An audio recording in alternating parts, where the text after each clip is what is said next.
And I was just like, oh my God, is this just something that dudes like this are doing, that He's are gonna doing? read this book and it's like, oh, my manifesto.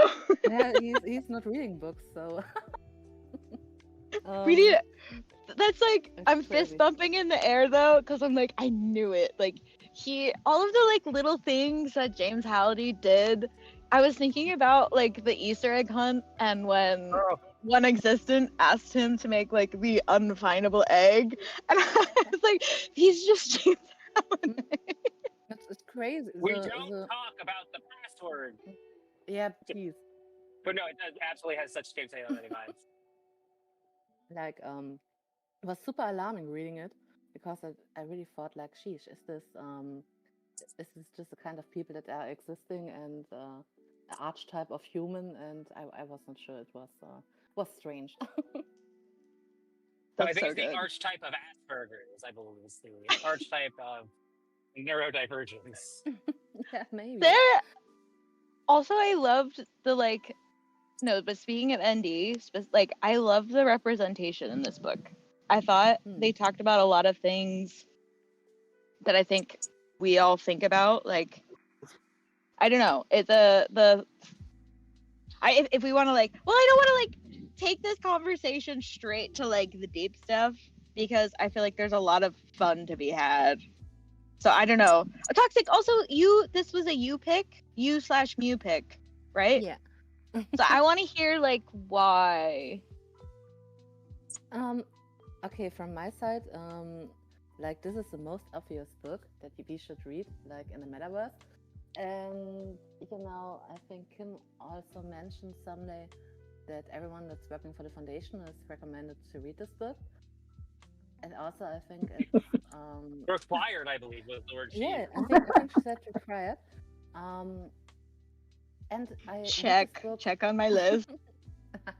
And I read this book years before I entered the metaverse, and I really wanted to read it again while being in the metaverse. And I think the most beautiful thing about this book club is that we are people that are we have so much in common because we are in Decentraland, even if we are all very different. Maybe our lives are very different, but we have this very big topic of our lives that we share together. And reading this book, I think this is something beautiful that we can do together. So this was my. And what about you, Sinful? I am just here along for the ride. Whatever you say, I back you up 100%. You have thought. I think thoughts, but only once a day, and unfortunately, my thought has already been thought. But uh, Because of the weed. my tink has already been thought.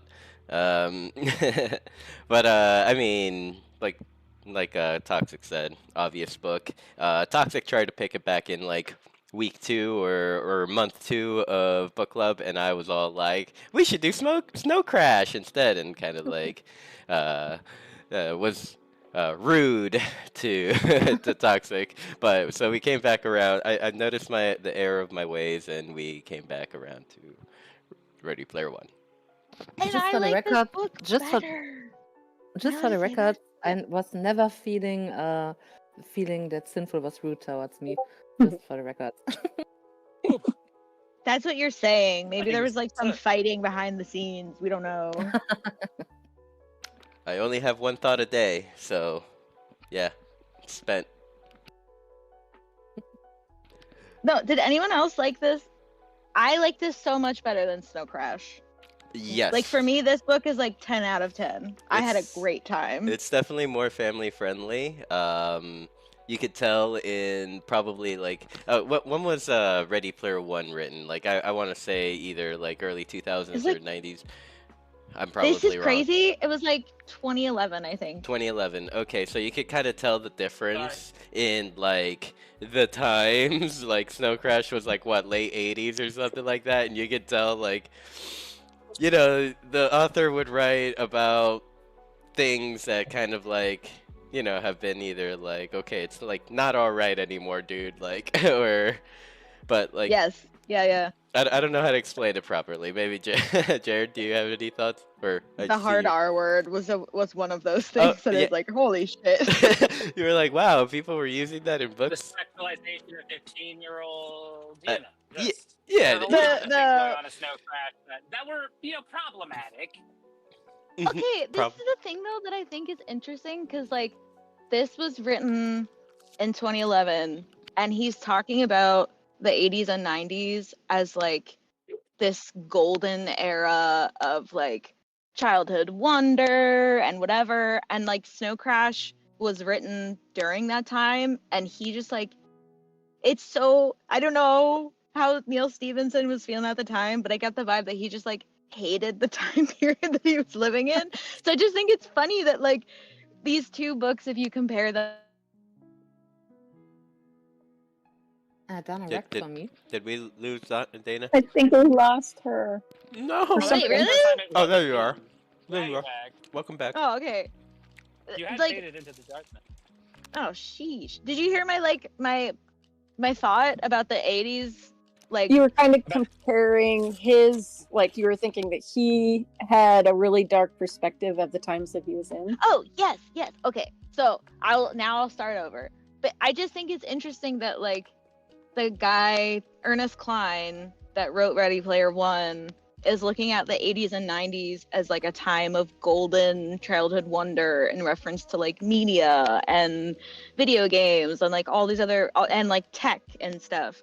And Neil Stevenson, who was like living during that time and writing Snow Crash, was like talking about the reality as just like a wasteland. And I'm looking at these two authors and like looking at their work, and just like they're both books that people reference as like metaverse, like if you are existing in the metaverse, like you need to read these books. And one of them I felt like kind of soulless after I read, and then Yes. which was Snow Crash. Yes. And then this one, after I read it, I was like, this is great, like I had the time of my life, this was such a fun ride. So Mhm. it's just like, it's very funny that two authors, I feel great after reading this book. Isn't it What? crazy how some scenes, and I'm sorry, Jared, I'll pass it to you next. How some scenes, like you could almost visualize them as you're either reading them or listening to them. Like 1000%. one that comes to mind is like Og at his birthday party,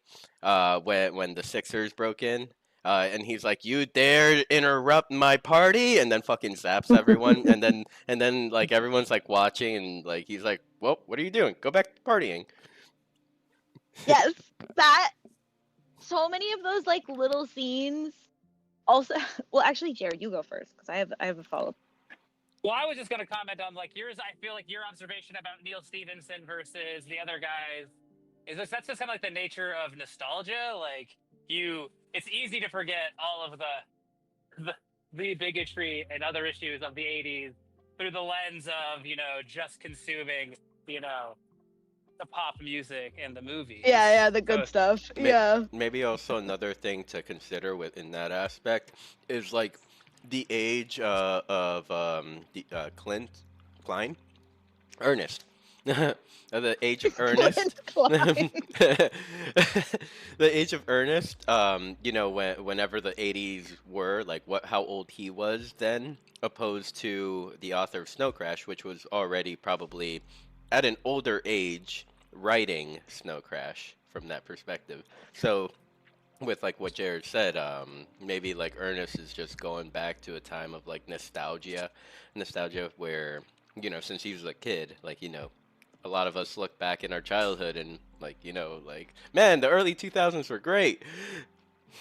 Well, and I think No, there this is is so a true. certain like difference if you are a child in that era when you are like seeing a computer for the very first time and because it literally just came out. Because I think I'm probably the oldest one here, so like I remember that. Like I remember, upgrading. I remember getting my first like Game Boy before it was like the Game Boy Color and the the Sonic, the competitor for it. So I think like it was like really raw and exciting to go have video games for the first time. Like arcade games were just evolving. So I think that I can totally understand Halliday like the end when he's like surrounded by his. Oh, that's gonna be me someday. Like, I'm gonna be surrounded by my stuffed animals. I was and thinking plastic the same thing. Like, I'm gonna be just surrounded by like my GameCube and my Nintendo Yeah. 64.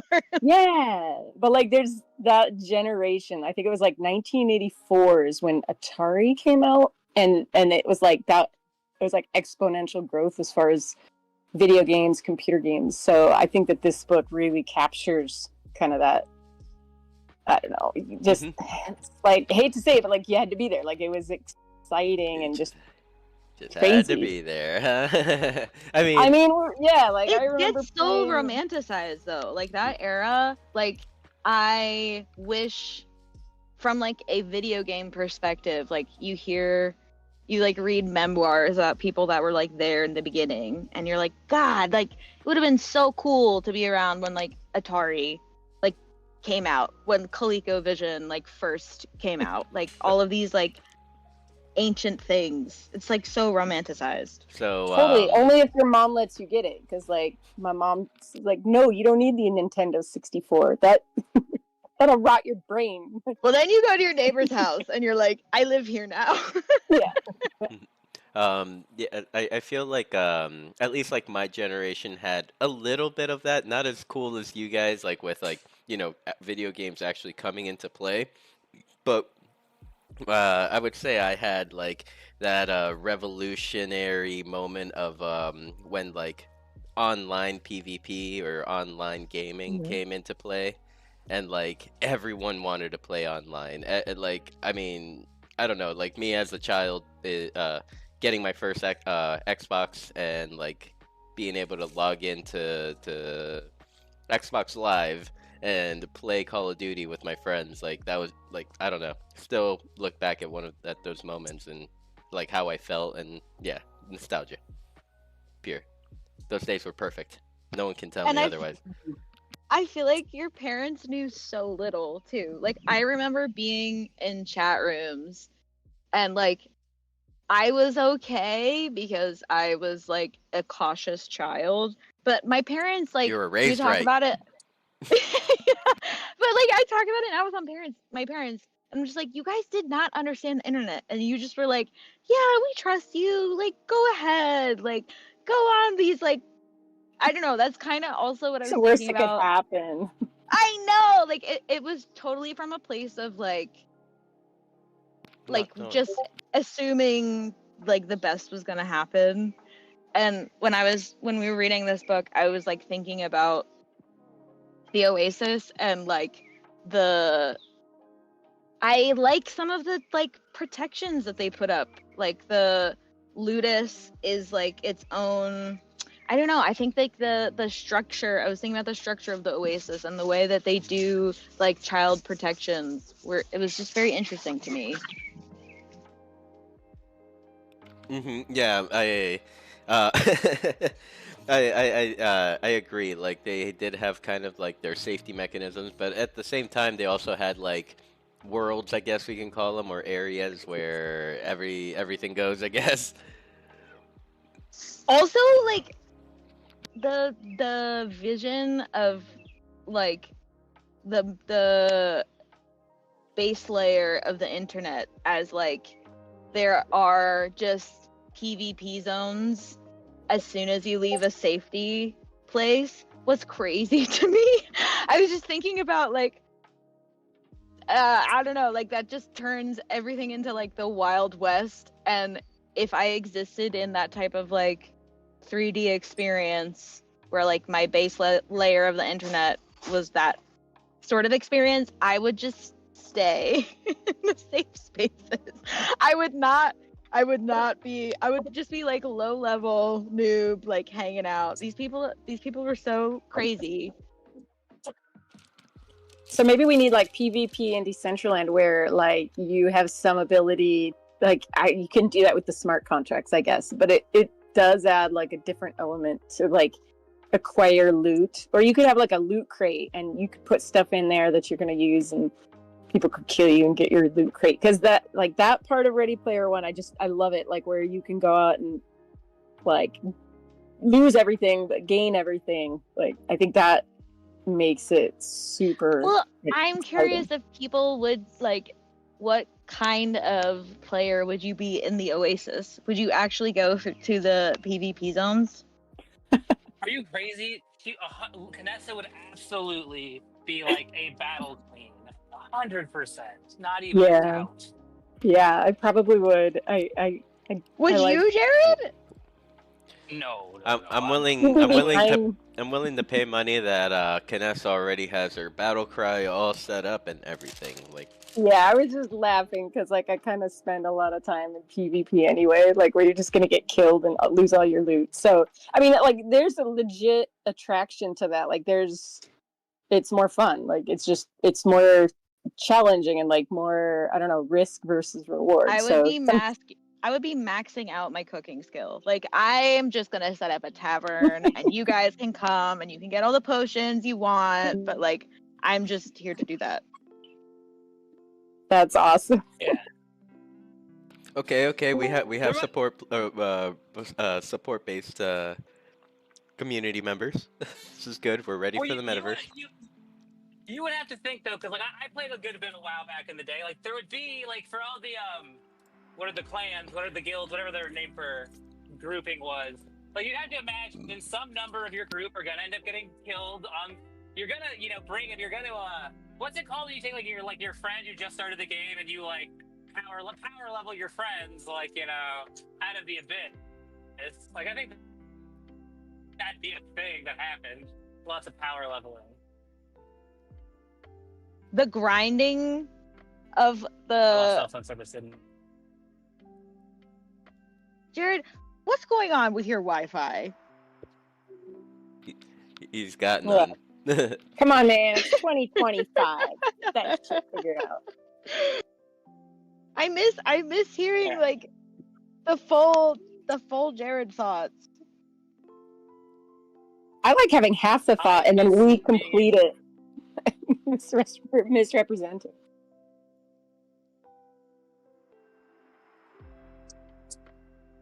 We can't hear you. Jared's he's gonna start talking about the sex dummies again. I have 1 bar of LTE, it's not my fault. Oh, yay! Okay, wherever you are, stay there for the rest of this talk.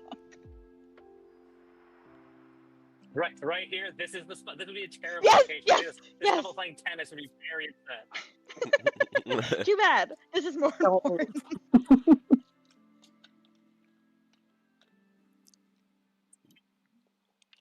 I want to hear who everybody's like favorite character is.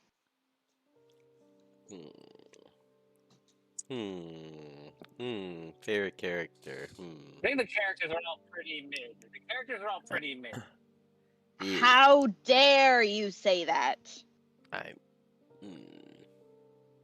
Mew, are you about to agree? I mean, I'm trying to find some substance here, real quick. Just give me a moment. Come on, H is the way to go. I wanted more H. H is the best possible choice. I will agree, but like, it's an entire book just filled with like pumpkin spice loving, basic bitches. Hey, Wade, did you see Wade's living conditions? He's most definitely not drinking pumpkin so spice. True. But No. he would if he could. Okay. If it was in the budget, he'd be there. Okay, Yeah, I give you that. But like, this is the thing. I was thinking about this, and I feel like so many books that I've read recently, they have to like break the fourth wall, or they have to have some sort of like snarky perspective on the future or reality. And it was actually lovely to read a book that's just like, this is a bunch of like ragtag group of kids that are super overpowered. They're just gonna go boom, boom, boom, check all the boxes, win the day. The good guy gets the girl. Like it was so nice to just read a book that like there's no snarky breaking of the fourth wall. Like we all know what's gonna happen. I found it like so refreshing. It really was. Yeah. Wait, what'd you say? The entire book is breaking the fourth wall. The book literally starts with him being like, "There have been lots of attempts to recount my adventure, but let me do Oh, it." true. The whole book is talking to the fourth wall. True. No, but like, do you know what I mean? Do you know what I mean about like, yeah, like the who's the like superhero that does this all the fucking time, and that's like all he is. Deadpool. Yes. Like there was no like Deadpool. Like I feel like so much of media now is like they're trying to copy the like Deadpool blueprint of like wink wink, we all know why we're really here, kids. Like I don't know, I just sometimes want to watch, like I just sometimes like want to watch something or listen to something where like I'm rooting for the good guys and they're gonna win, and like that's what we're here for. Toxic, does that resonate? Totally. Like I feel it in modern movies more than in books, to be honest. But yeah, just having a nice story that has no, strange stories happening. Like the last movie I watched was with I don't remember this one girl, Amber Hart. I don't know if this is her name, but it was such a bad movie. It was very on top of the time, and yeah, this book felt a little bit more lighthearted. Sorry, my English needs to warm up for this. And what I really love is that there were so many cringe things that could be cringe, like all the nerdy stuff, and I think this just resonates with us. So maybe I just didn't find it very nerdy, but everything was not cringe, and it was not a kind of fan service. Because nowadays, when things are mentioned, then I just have the feeling, okay, big corporation, thank you. You try to, you try to do some fan service on me, but here it just felt authentic and I don't know, natural with all the movie references and quotes and all the music that was. I feel like that could be due to the setting that it's taking place in. Like it's I don't know. I feel like the character, character author early in the book does a good job of a good job of letting us know that this is the future. This is what's going on now. Like everyone in the world has accepted the Oasis, and this is the norm in this world. Well, and I do think there is a lot of fan service. It's just that they, for the most part, it's such obscure things that, you're never going to be like, oh, big corporations trying to force Saputo Man down my throat. Because, I imagine most of us aren't intimately familiar with 1980s Japanese pop culture. So, I don't know. So what I mean, sorry.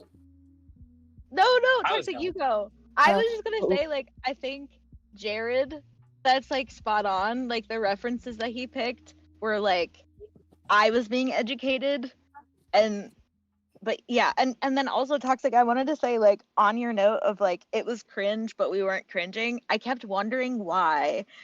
There would be long bits of dialogue between specifically the scene in the basement. It's really early on where Parzival and H are throwing back references at each other, and it's a competition or whatever. IOI. Don't go after They're totally nerding out. Totally nerding out. But I was like, this is so cringe, but why am I enjoying this conversation? Because to be honest, I have the same page on the book. You're so right. This is a perfect example of it. And I was thinking to myself, is this cringe? And then I was like, no, it isn't. And maybe because, to be honest, it reminded me a little bit of how I talk with my friends and how I witness sometimes when my friends nerding what out. It reminded me of is Pottermore forums where we were all no, this is gonna happen in the next Harry Potter book. Toxic, that's so valid. Harry Potter fandom for me. Other Harry Potter fans make being a Harry Potter fan so cringe. You're I've read the books sometimes, but no, I don't want to discuss with you what house I am, please. Harry Potter fans are super cringe. Yeah. Are you speaking from? I'm a Harry Potter fan, so Yeah, that's not that great. No, Toxic, I love this thought though. I think that's like so, like, I don't know. You're like reaching back through. Oh shit! Do we have a rave? We have a rave situation. You In raving? Decentraland, wave mode. Toxic, I think, or no, Jay Kang has a wearable on that is like bugging out. It's just Oh, she- discoing. Oh, it's the cat dance. Yeah, yeah. It looks like Sheesh. it looks like she's wearing a wingsuit, right? Like a squirrel suit. Toxic, this is so valid though. The like feeling like you're looking at like your child self. Not even child. Like I have friends that are Like yesterday. yeah, like it just felt for me like I don't know. It doesn't feel pressed on me. It was just like, okay, this is something that the author maybe has had with his friends. Maybe he was because in the situation when Wade was talking, possible, he knows himself. It was a little bit cringe, but it was okay because this is the way of how they are solving problems and how they each respect each other's boundaries. This is something that I don't know if this is on person who are playing video games, because when I see my friends when they are talking about video games, it's kind of the same. So maybe it's just I don't know.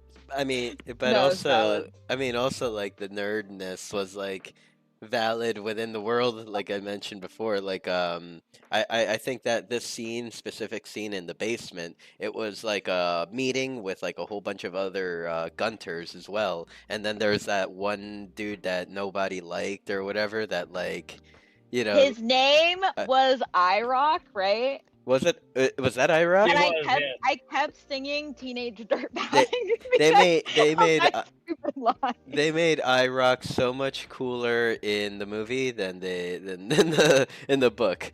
But yeah, Oh him. wait, Mhm. who's the Rock in the movie? Is IROC that IROC in the movie that is the dude with the skull plate or the skull armor on Oh. his chest.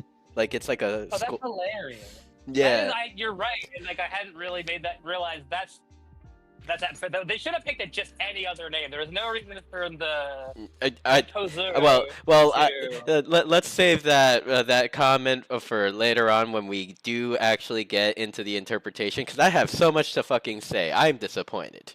Oh my god! I thought that Mew only has one thought a day. Oh well. Give us your thoughts, Mew. No. We haven't gotten there. We haven't even covered most of the book yet. And what happened? He's been saving up that thought for a while. Yes. So he's ready to. I have notes. I brought notes, and okay. So yeah, IROC. We were going back to the scene in the book. They were all in the basement, and IROC, like, was kind of like just trying to one up Wade, and then like it kind of like turned into like a nerd one upping session, where like him and Wade and H just kept going back and forth and leaving IROC kind of speechless. Like Speaking of that session, they do break down like the entire plot of the book, where like they explain the three things, and like then at the end he's like, oh yeah, and then the final showdown, if it had happened, it would have taken 3 people, would have had to go in, and they were all gonna compete live. Wait, So you're literally, blowing my mind. Yeah, I've been What? waiting like a month and a half, like 3 weeks to share this thought. Okay, I need to go back and read that chapter. What the fuck? How did I? Oh my god. Okay. It helps. I was at my 4th re-listen before I was like, wait a fucking second. This is exactly what happens. Oh my god, Jared, how many times have you read this book? many. Sheesh.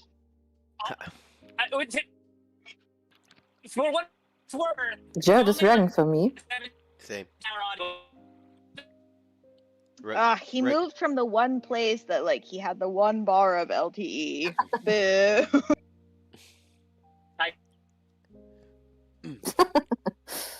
Jared, go back to interrupting the couple playing tennis. Wherever that spot was. Just standing in the middle of the tennis court That's literally what I'm picturing. with his like arm up. Oh, let's see. I'm hearing eats, but no full words from Jared just yet. Wait, okay. So Mew. I'm driving up the hill. Oh, there he is. Oh, okay, here he is. We heard you say you're driving up the hill. Okay, when I get to the top of the hill, I will stay there for the rest of class. Hopefully, it's good service up there. It's getting better and better as you're moving up. I forgot what I was saying before you guys told me you couldn't understand me anymore. Yeah. Well, let's see. We mentioned about like. I was wondering how many times you've read this book. Oh, well, that's right. Too many, like a dozen times, but that's like including it just playing through the night while I'm asleep. So and then I'll just wake up the next day and restart it and then listen to it while I work. And usually I sleep through a different section because it's good inspiration for my own metaverse writings. So. Okay. I'm gonna throw something out there that I mean, we kind of already have a version of this, but I guess it was kind of nice to see it in the book. Maybe we're headed in the right direction. Maybe. Max, in the book that was Wade's digital assistant. Second favorite character. And so they named what he is a system agent software. Is anyone getting AI agent vibes from this? Yeah, 1000%. Fucking, I mean, does this mean that we're in the right matrix, in the right dimension here, in the right timeline? We're in the right timeline. Oh no, that's bad. Well, no, maybe it's good because then Facebook, the whole time also that we were reading this book, I was like, okay, well, IOI is obviously Facebook, and what's his name? Sorrento is obviously Zuckerberg. But I was like, if we are in if we are in the right timeline, then they're not gonna own the metaverse. So maybe it's a good thing. Maybe we're in the right timeline. maybe. Because I'm seeing that what the the IRL world is, at least in the area in Cleveland that Wade lives in, and also what the fuck, Cleveland is now the beacon of tech. I'm sorry, what? Mariana would probably defend that. She's no, is she CEO of IOI? Oh, cool. Just little plot twist. Yeah, a little plot twist in the Mariana in the Mariana character development. In this timeline, she became IOI's CEO, or maybe she founded it, and then by the time the movie comes after Stand with Crypto, she moved on to IOI. She went on to. Wait, is IOI just a metaphor for beavers? Oh, she brought it back. Plot okay, so the stacks where Wade was living in, I'll tell you one thing, I work in insurance and I know of no insurance company that would insure that risk. Did you see the flimsy little beams that well, at least in the movie, the flimsy little beams that the was okay, but on. Depending on where you live in the States, I don't know. I don't know. I could see housing crisis. Some of the things they were talking about, I was like, sheesh, the outside world is bleak in this book. Very I think and this wasn't in the movie. This was more mentioned in the book. It's after the corn syrup crisis happened. I'm just what the fuck does corn syrup have to do with this? But the corn syrup droughts or something is what they call it. Yeah, that was a real thing. And if you want to know some facts, the 70s had the southern leaf corn blight, where all of our corn was at risk of dying. They actually had to go back and cross-pollinate the corn, as we know it, sweet corn, with wild varieties from Mexico, and that's why we have corn today. So he took that from reality, it's a thing. At least inspiration also, of the devastating food chain collapse. Yeah, I don't know, whenever I read books like this or watch movies like this, I'm always like, I don't know. Like I could see like I don't know, the energy crisis. Also, this is probably feeding Canessa and Sinful. You're like, this is why we're both We're like, building bunkers. Yeah. We're boxing. No, but like I when they were talking about like the energy crisis in the book and like how the internet like becomes a way for everybody to like learn, and like the public school system is like a rough place now. I don't know, there's like certain things that like I've experienced in my life and like in the like, you know, in the school system where I'm like, oh, like this is like sometimes it feels like it's teetering on its edge. Canessa, I feel like you have more to say about that, but like I don't know, I just think some of the things in the book I was like, I could see like this going south in reality. I guess that's like what a good author would do, is find those sensitive areas that like, okay, if the food chain ever collapsed, that'd be bad, or if our education system ever collapsed, that'd be bad, or like housing, energy. But like we all know that probably would never happen, just like, you know, the 2008 housing bubble. But like if a good author took those and then just tilted it and like that's what happened, I think that's maybe what That's so seems true. uncomfortable. Because we're like that plays with our absolute sense of security that like it never would happen, and then you're like, oh, but if it did, we'd be cooked. If it did, we'd be cooked. But I have a bunker. And so, Canessa, I was wondering about your end of the world methods on how you're gonna power the internet. I was thinking about, and I haven't started yet. I was thinking about having like a bunch of children and like setting up kind of like these bikes for them to like just pedal all day, so they could. Well, and that's how like the internet This is will not run. where I thought this was going. I'm already ahead of you. I procured the children. I got the energy source established. I got that secured, Oh, and you then bought the bike. they're Okay. actually gonna like garden for me, and then we're going to like break down all the garden waste, and they're just gonna cook it up. And so You I'm live okay. in Florida. I would think that you would go solar. I mean, the thing is that solar is not as solar panel. solar is not as good as children power. No, I'm kidding. I'm completely kidding. I'm just let's just Kinda shift the weirdo. topic here. Let's just shift the topic here. We're just joking. I I have a dark sense of humor. So I you were think you reading were on this book and you were hearing about Wade on the bike and you were like, oh, good, notes. Notes, Okay, notes, get notes. children, make them ride bikes. So I guess like moving forward into kind of like the book, like, okay, so the first key was literally in the same planet that Wade was in, like was stuck in the book because he couldn't afford to leave. He could barely even afford the transit ride over to that sector of the world he was in. But Hey, that Sorry, John. oh, I see. My customer said it on me. So kind of like I guess this might be the start Okay, of my really bitching. quick. Go ahead. Jared is H because H is always mobile and Jared is always mobile. So that's when I was like Oh my going God. through, I'm like, Jared is H. That's true, and it's gonna be, instead of like the van that H pulls up in, it's gonna be a postal service. No, Yes, no, yes, no. Here's the thing. exactly. Hold up. In the movie, Hold it is up. a postal van. Yes, that's what I Okay. was. Oh, what? Okay, further proving that Jared is H. Sorry, Mute, you keep going. Moving into the book. The like not being able to leave planet. Like I was gonna like say like this is probably the beginning of my bitching about the interpretation of the movie to the book.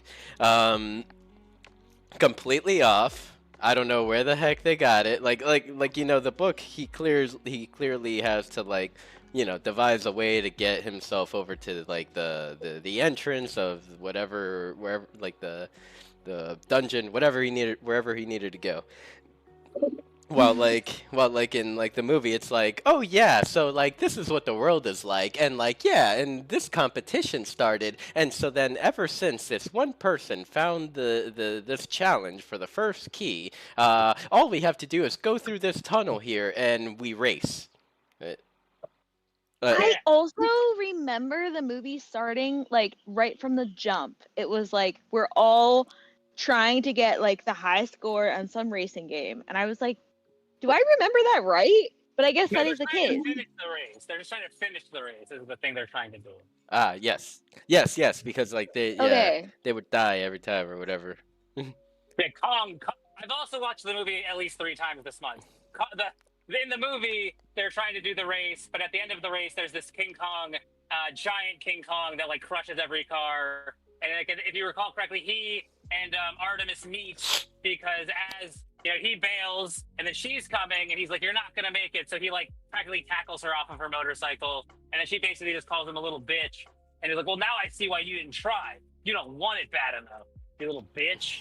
Lol. It's basically, This basically is how so they meet. sad. Yeah.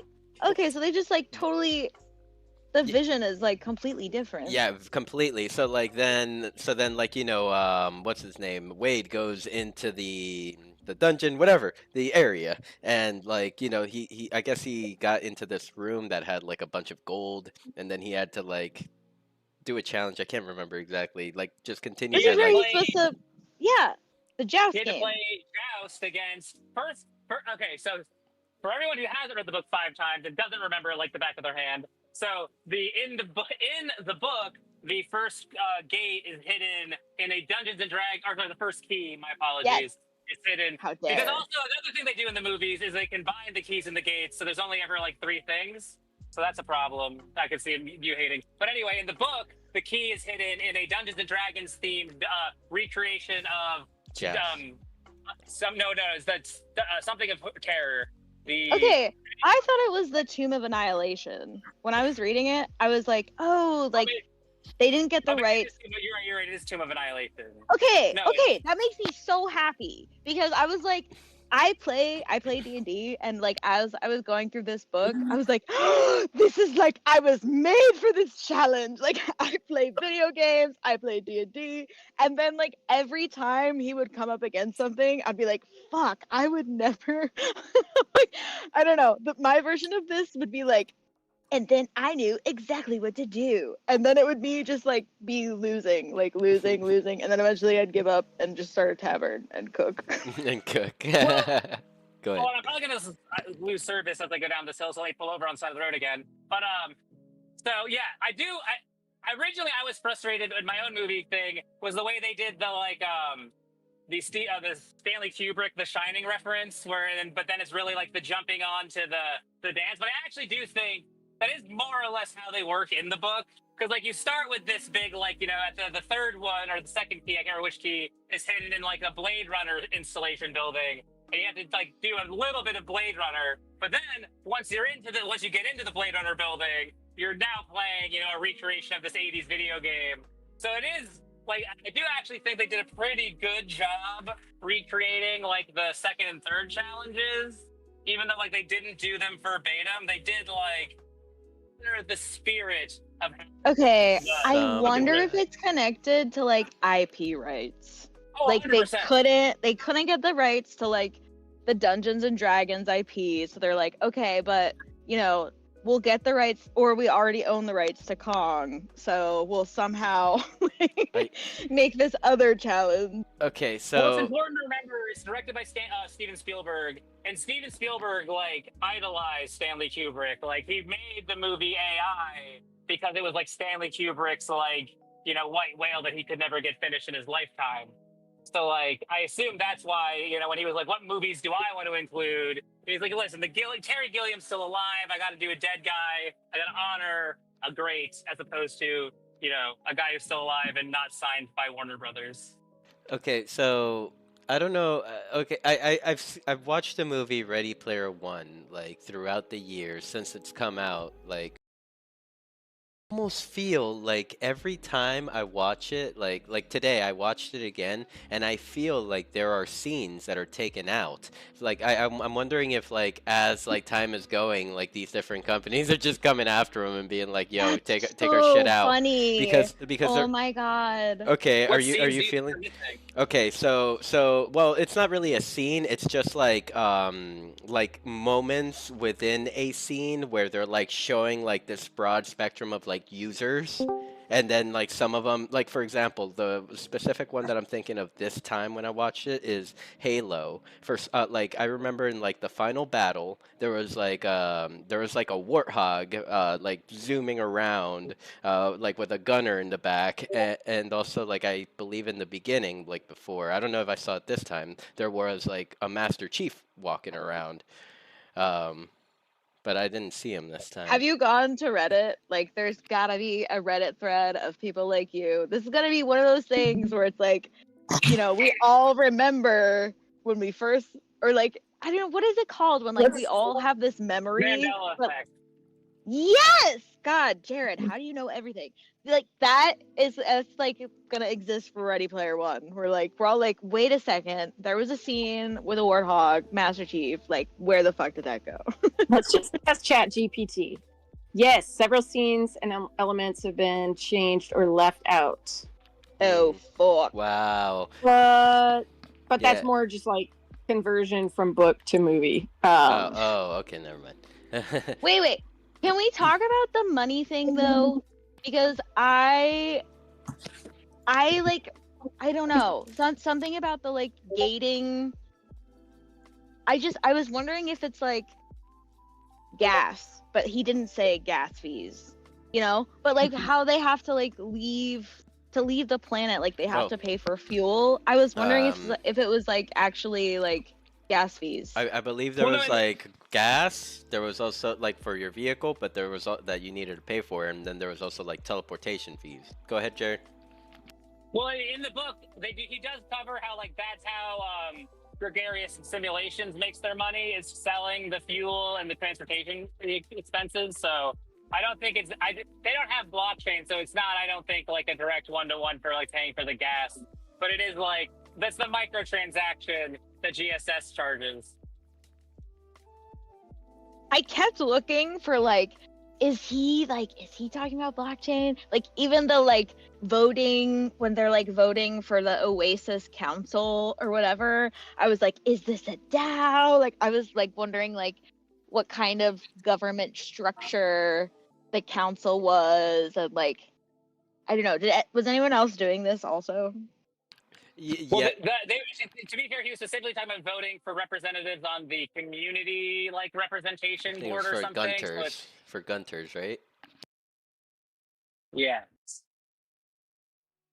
So it was like, so that wasn't like just like the community reps. It wasn't like necessarily the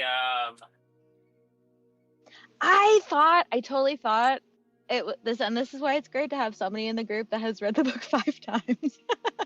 But when I read it, I thought it was like a council that interfaces with the Gregarious Systems team.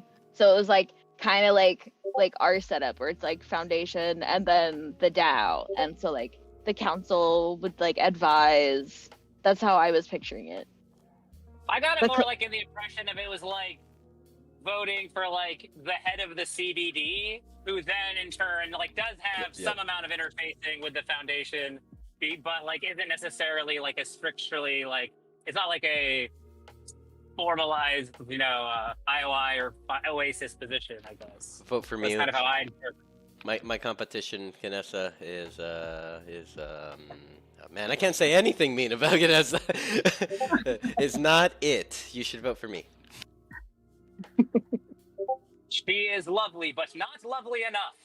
Yes. Vote Mew. Vote Mew. See, okay, Jared, you are hired as campaign manager.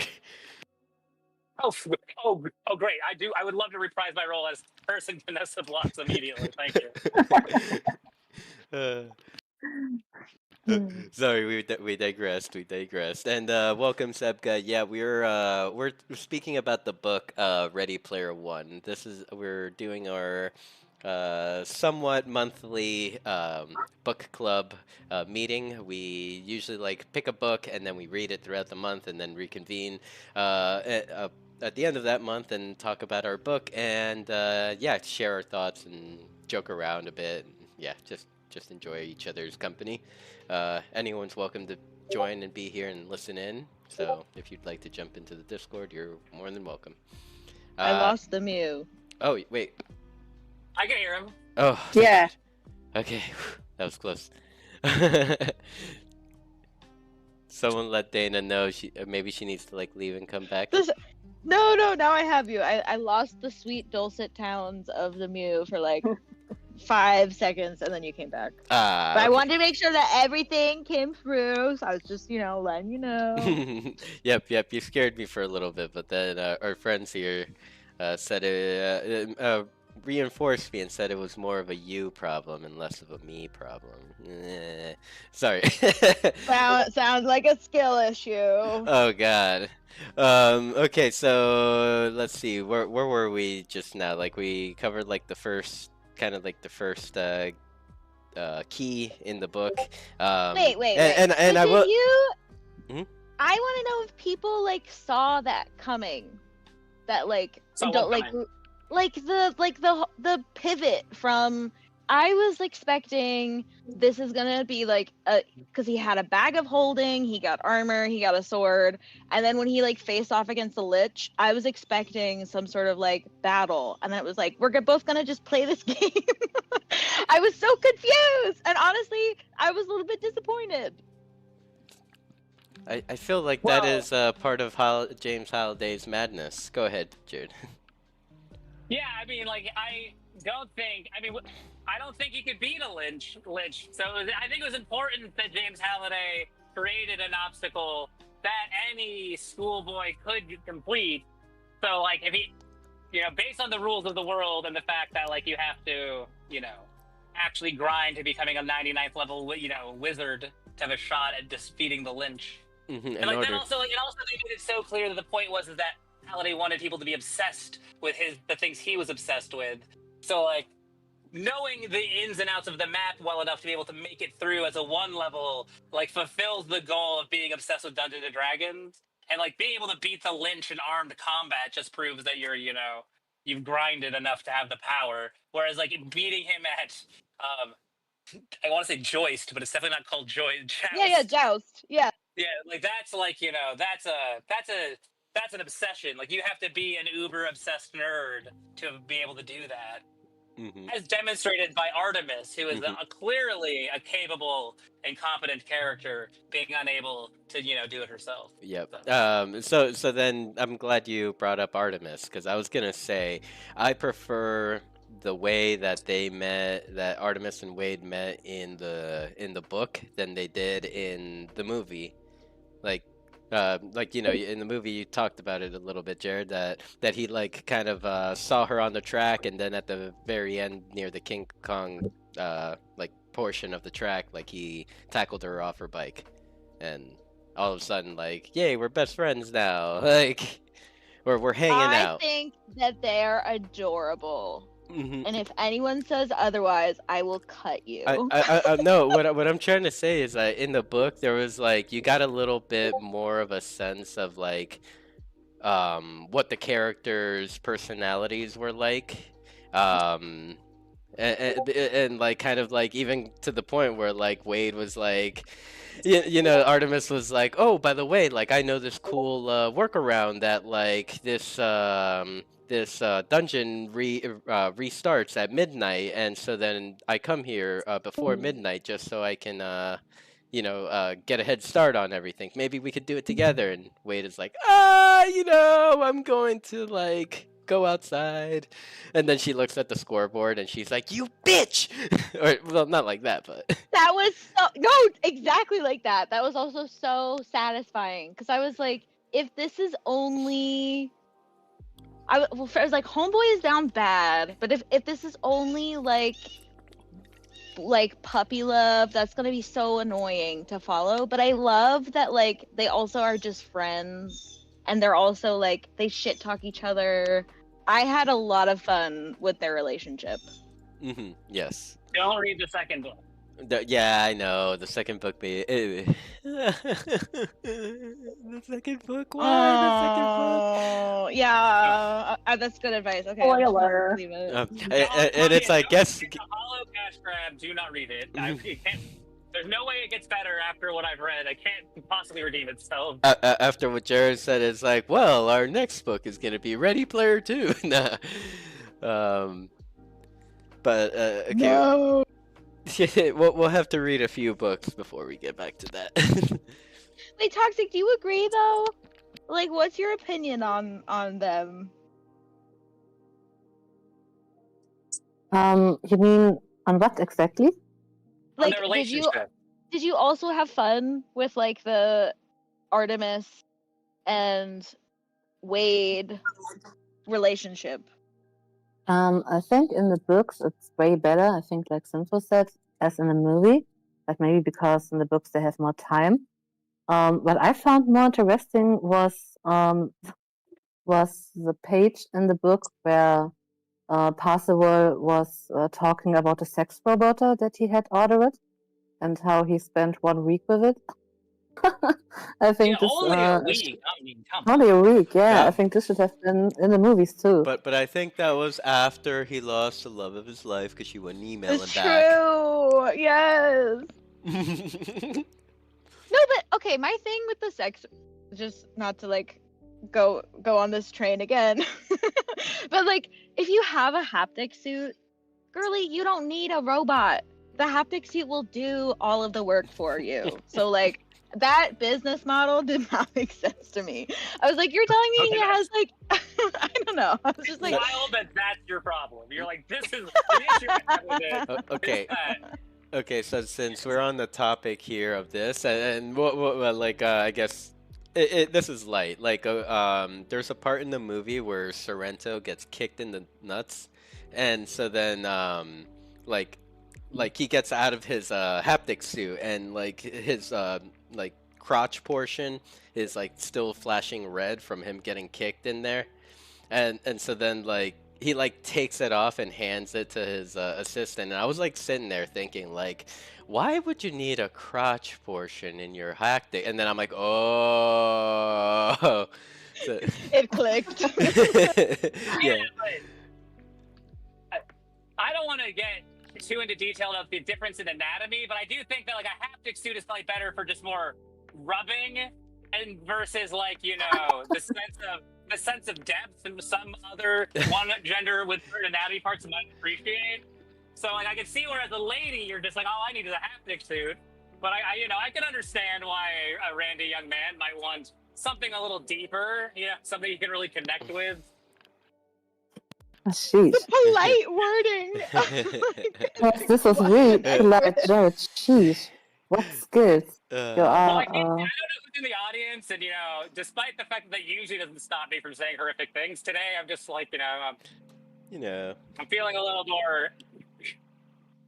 I don't You want are to an artist with the words, Jared, and we love you. Yes, seriously. That deserves like a round of applause. Yeah. Thank you. Yes. But anyway, we are a group of perverts who read books and come about to talk about how they could be more sexual every month. Please come next month for when we make Pride and Prejudice and Zombies into a dirty little pervert story. I love that you picked Pride and Prejudice and Zombies. I thought you were just gonna say Pride and Prejudice, and then you're like that I version. was going to, but then I was like, you know what? I actually have never read that. Maybe it's super sexy. So I was like, I should just make sure to throw in Zombies since that's the least possible sexy version. I have such a funny story. This is like just a side tidbit into my life with my husband. I was like, okay, you need to watch. You've never seen Pride and Prejudice. You need to watch this movie. And he's like, oh, sweet. Like, sounds great. So we like sit down and he's like, wait a second. I thought this was going to be like Fast and the Furious. Oh no. I was like, what? And he's like, like Pride and Prejudice, Fast and Furious. It's like, I thought maybe it was going to be like a racing. And I was like, no, girly, this is a period drama. I think your husband and I can be friends. Yeah, that's hilarious. Like I was like, whoa, wow, the excitement in this. I think he and I can be friends, and we would both be like, bro, we've been road pulled. Yeah. He was like, I did not sign up for this. Have him watch Bridgerton. That'll just solve everything. I guess if what you're trying to solve is his need to see softcore porn. Mommy porn. Okay, back to the book though. Back to the book. There's none of Yeah, that yeah. in the book, Dana. And I do want to say hello to Audio Hat Shockingly Labs. not. Okay, I was like waiting because I was like, oh, like he talks about being a virgin. I was like, there's gonna be one smut scene. Nothing. Just a little chaste little kiss at the end. That's all we got. I prefer it He that did way. suggest that Madame Curie would like rub one out before playing with plutonium, which I thought was a pretty bold suggestion. No, that was what's his name? That was James Halliday. It's like that whole section of like there's in this like religiously analyzed text by this super nerd that like he put in a whole section about masturbation was just like chef's kiss. That like I was cackling. Checks out. That checks out. That's absolutely a thing that would be in the diary of a insane billionaire recluse tech nerd who, for all intents and purposes, seemingly died a virgin. I think, based on all available evidence.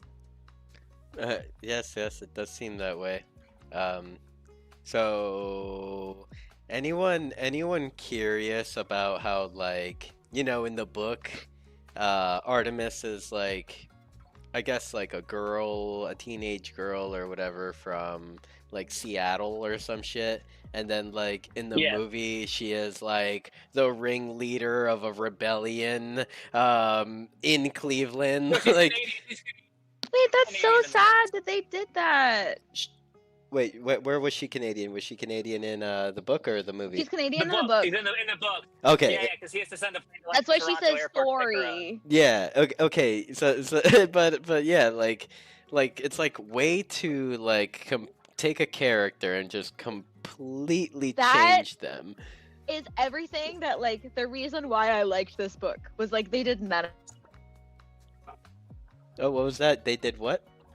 Cut off there for a second for me. Well, that whole thing that I was saying about in the beginning, that like this book was refreshing because it didn't take itself too seriously. Mhm. That pisses me off that they did that to her character because I don't know. Ugh, Yeah. Boo. And She's not a pick-me in the book. Like, why'd they do that? Why'd they do her so dirty? Yeah, I mean, I guess it's like in a way they like in the movie they like try to make her cooler. Like it's like, yeah, I boss around all these grown men. It's like, why are these grown men listening to you in the first place? But yeah, and then like another thing that that was like kind of like way off to me was like how whenever the Sixers put up the big dome over Castle Admirak, like the way that it was taken down, like in the book, it was Wade that kind of like gave him like hacked into like some servers, gave himself like a $20,000 debt, and then like just waited for like the Sixers to come bust his door down. This was my favorite part of the book. And then like yeah, go ahead. Just the final act, Act 3, I was like, this is fantastic. Like the build up, the ride to like getting to this point. I thought like the way the author finished everything off was just so satisfying. Yes. Yeah. And I mean, like, whatchamacallit? What was it? Actually, before I continue here, also, like, I didn't like the first interaction between Sorrento and Wade. Wade in the book was like way cooler and was like okay, I'll join you as long as they fire you. And then like they like Sorrento's bosses like called in. It's like, okay, we can do this. And like kind of like in a way crazy. Yeah, that was so good. Opposed to like in the movie where like he's just like, I know you're full of shit, and then like Sorrento's like, we're gonna blow you up. But then sorry, I just needed to get that part out. Going back to like that scene where it was like Wade that kind of like set himself up to like get into like a IOI facility. You know, how he like fried his computer and just like waited as like the IOI personnel were just like plasma. What was it? It was like Yes, he had yes, like yes. some sort of Using shield. plasma to get through the wall or Well, whatever. but That like then whole he had like an overshield over himself, and yes, then yes. like they used like a plasma grinder or some shit to get through to him, and then ripped them. That whole scene, like the whole thing of like him having this elaborate plan to like get into IOI and then like hacking into the system. The whole time I was like, this is so unrealistic, and I'm having a great time here. Like, it was great. Like, oh, just everything. Like he mailed himself the outfit to like the post box, and then he like went and picked it up. It was just like all so good. It's like just what he needed. He was like logging into Yes. other people's accounts and mailing himself to or mailing stuff to like the desk next to him and then swiping it.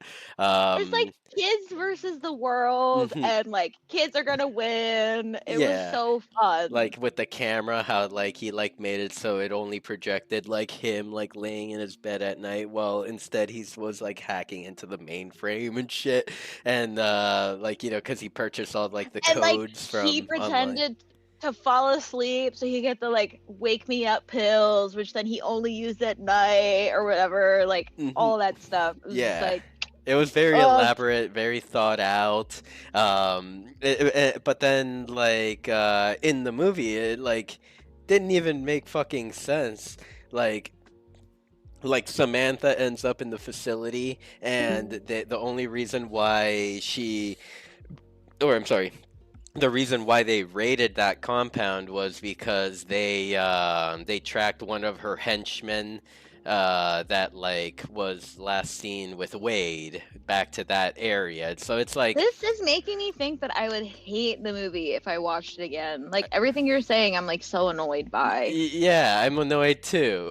But so then like yeah, the drones break in and all IOI breaks in the movie, and like and then like they Samantha like makes Wade go through this little tunnel and like lets him escape while she like leaves herself behind to distract them. And then like the He does first the like Harry Potter. He's gonna sacrifice himself. yeah, and so then as soon as like you know, the security lady in the movie like comes up, she's like, "Oh, you have a $20,000 debt." Like, where the fuck did you get this data from? Like, Wait, you're only wait. Mhm. In the book, that whole like indentured servitude thing was crazy. Mhm. And like the having no rights, like I was just thinking about all of the people and like credit card debt, that like if you don't pay your credit card debt, someone's just gonna show up at your house and like literally burn your door down to like get you and make you work off your debt. What the fuck? Like that is a terrifying reality. Yeah. And like you don't actually end up paying it off. Like everything about that, I was like, this is a Black Mirror episode. This is terrifying. Yeah. I mean, in the let's see, like in the movie, they talked about how like, you know, being an indentured servant, like it's like, oh yeah, you're working towards like your freedom, but then like throughout the time, it's like just like your living expenses and all the other costs that they dock from your pay, like makes it so you're more in debt before you die. But Also, the scene where he was like a customer service rep and he kept saying like mean things to the guy that he was helping. it's because you're an idiot. Yeah. I'm like, every customer service rep does this on a daily basis. Like they mute themselves and they're just like, cause you're a fucking idiot. And then they unmute themselves and you're like, let me help you. Oh no. Yeah. But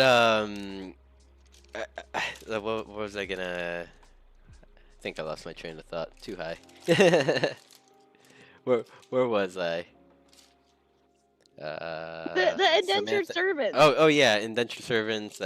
You know, you end up being more in debt by the time you die. I was just gonna say that, like in the movie, like I guess like the only background thing they gave about Samantha is like, oh, my dad was an indentured servant and he died in there, more in debt than when he went in.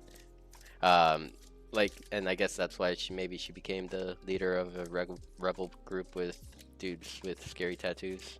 Boo, boring. Give me the Samantha. Give me the Samantha from the book. That's just like a nerd. I love that.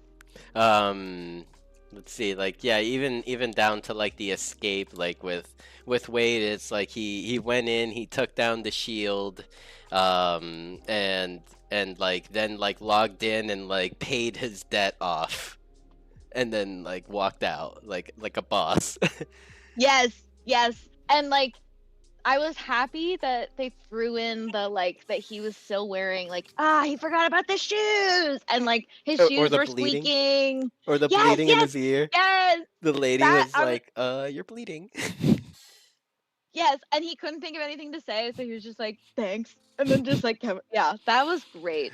That was I was thinking too about like the different genres we went through, because I feel like that whole actually the comparison that came to mind was like in Avatar Last Airbender when Iroh is like in prison getting buff and like he's gonna like break out. Like that was yeah.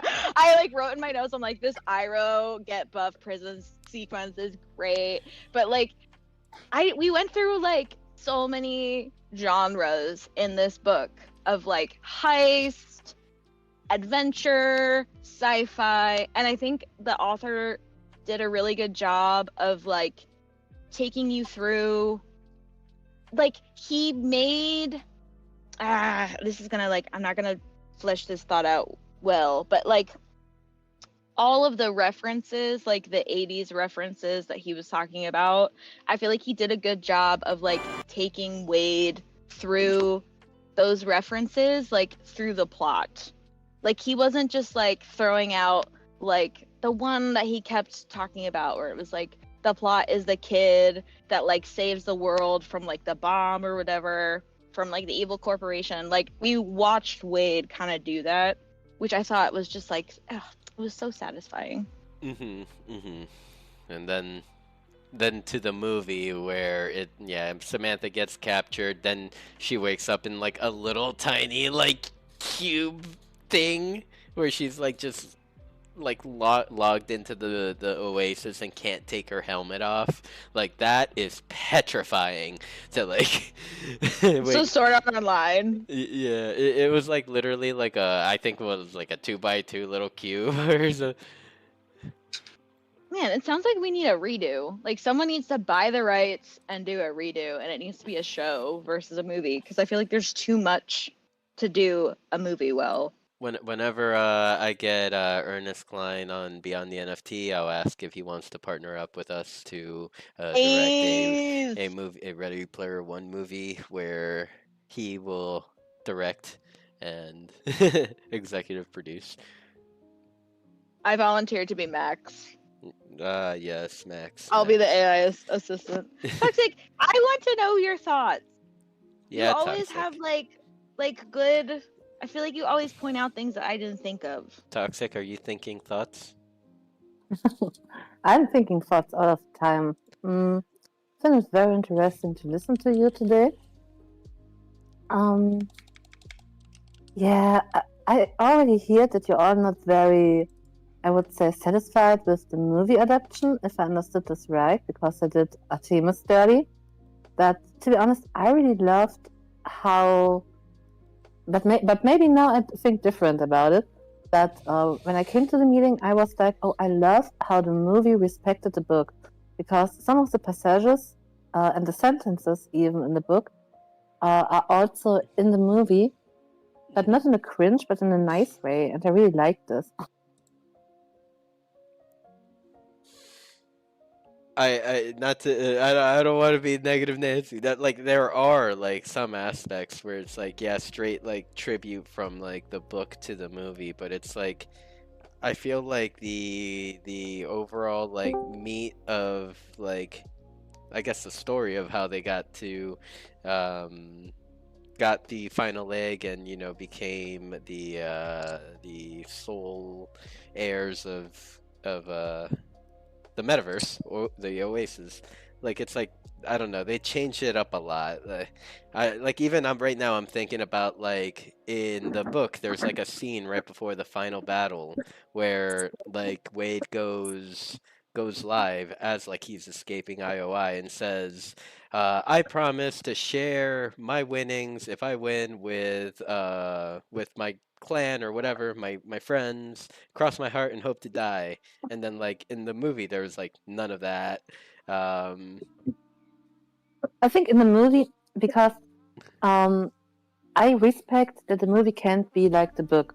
And I think the movie did it really good to transparent everything, because things that are working in the book may not working in a movie, I think. And in the movie, they finished this with, I think it was one of the last scenes when they came with all the lawyers to him, and and then he got asked, "Do you want to share?" And he was like, "Yes, I share with my clan." mhm. So I think they respected the book, that made it like their own a little bit.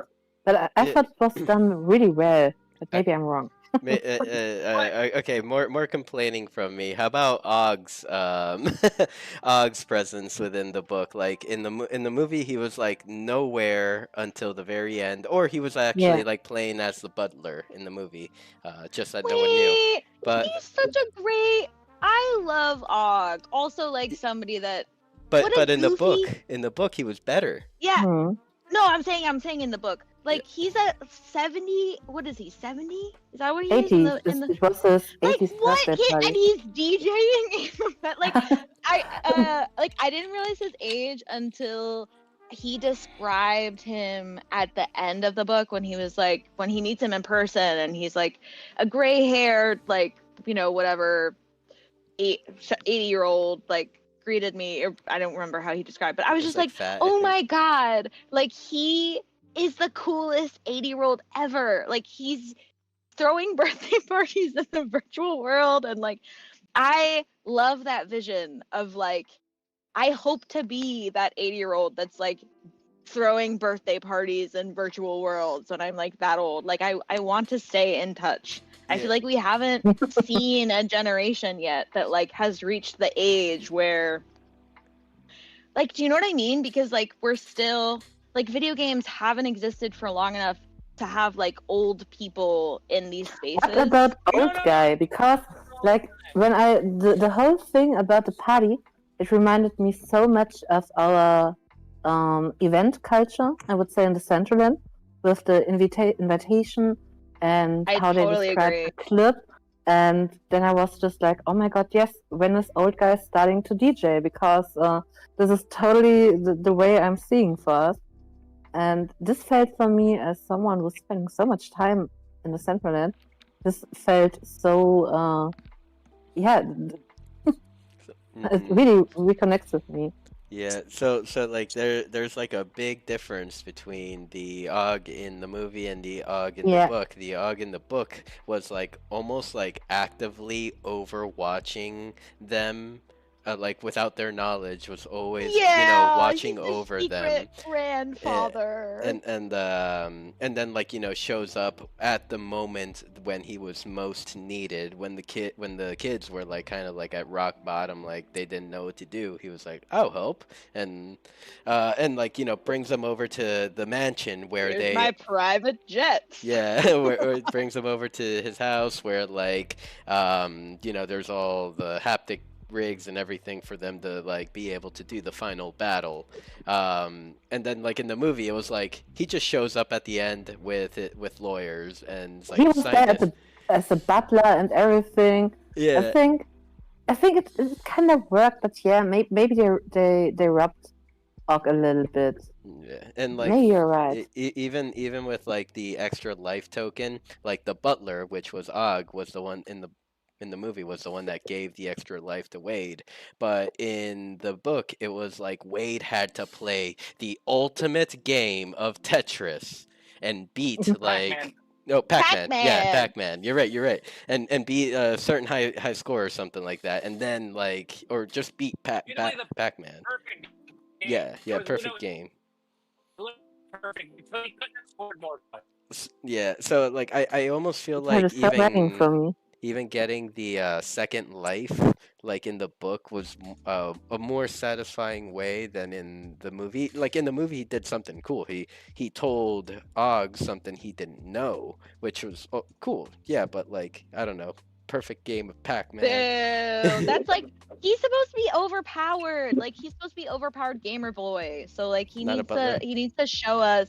Yeah, like, I don't know. That's so lame. Boo. Yeah. Like I like that Wade had to do like he had to show us that he was like a gamer boy. Like he played the perfect game of movie Wade Pac-Man. never does that. Movie Wade never plays the perfect game of Yeah, Pac-Man. He never plays any games, really, does he? The last game, Adventurer. In Movie Wade plays Adventure at the end, but not to beat it, but to find the secret egg, the first secret egg that was ever created.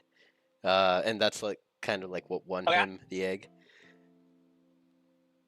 I don't know if you can hear me well or not, but if not, let me know. I hear you. Another thing I don't think they did a good job in the movie is it conveying like the celebrity of H and Artemis as well. Like neither one of them are like, cause like in the books, like H is famous. Like all his best friends are like uber famous people, and you know he's just the loser level 3 that so can't it's just leave like, starting I don't level. know. There's like a So like there's I don't know. I feel like H got done dirty almost, even though I do think they still translated mostly the best. But like I don't know, like they just didn't get the credit they deserve for being the fattest, killer in all of the fucking, metaverse. Wait. And also, So, like, okay. In the movie, do they like go into why H decided to be a Caucasian dude? Or do they like also not go into that? I mean, because that section was like heartbreaking. Yeah, no, it was like I agree. That's a really good it's weird because the writing is super minimalist. Like when you go and reread it, you're like, wait, this is the I story more and there's Jared, you're lagging. There's not a lot, you have to add Jared, you sound like a really cool space alien. I can't understand anything here. He sounds like a space alien. No, but like that section of the book, I was like, oh my god, this is like so. I hope we're past this, but also like it makes sense to me why people would exist in spaces like not as what they look like, because like that's real. People face so much discrimination, and I thought that like them including that in the book was like really beautiful and also like a really good reminder for all of us. 100%. I was almost disappointed in the movie when I saw H. I mean, she was still a female. She was still black, but in the book, H was a bigger girl. Like I feel like they should have left that. Totally.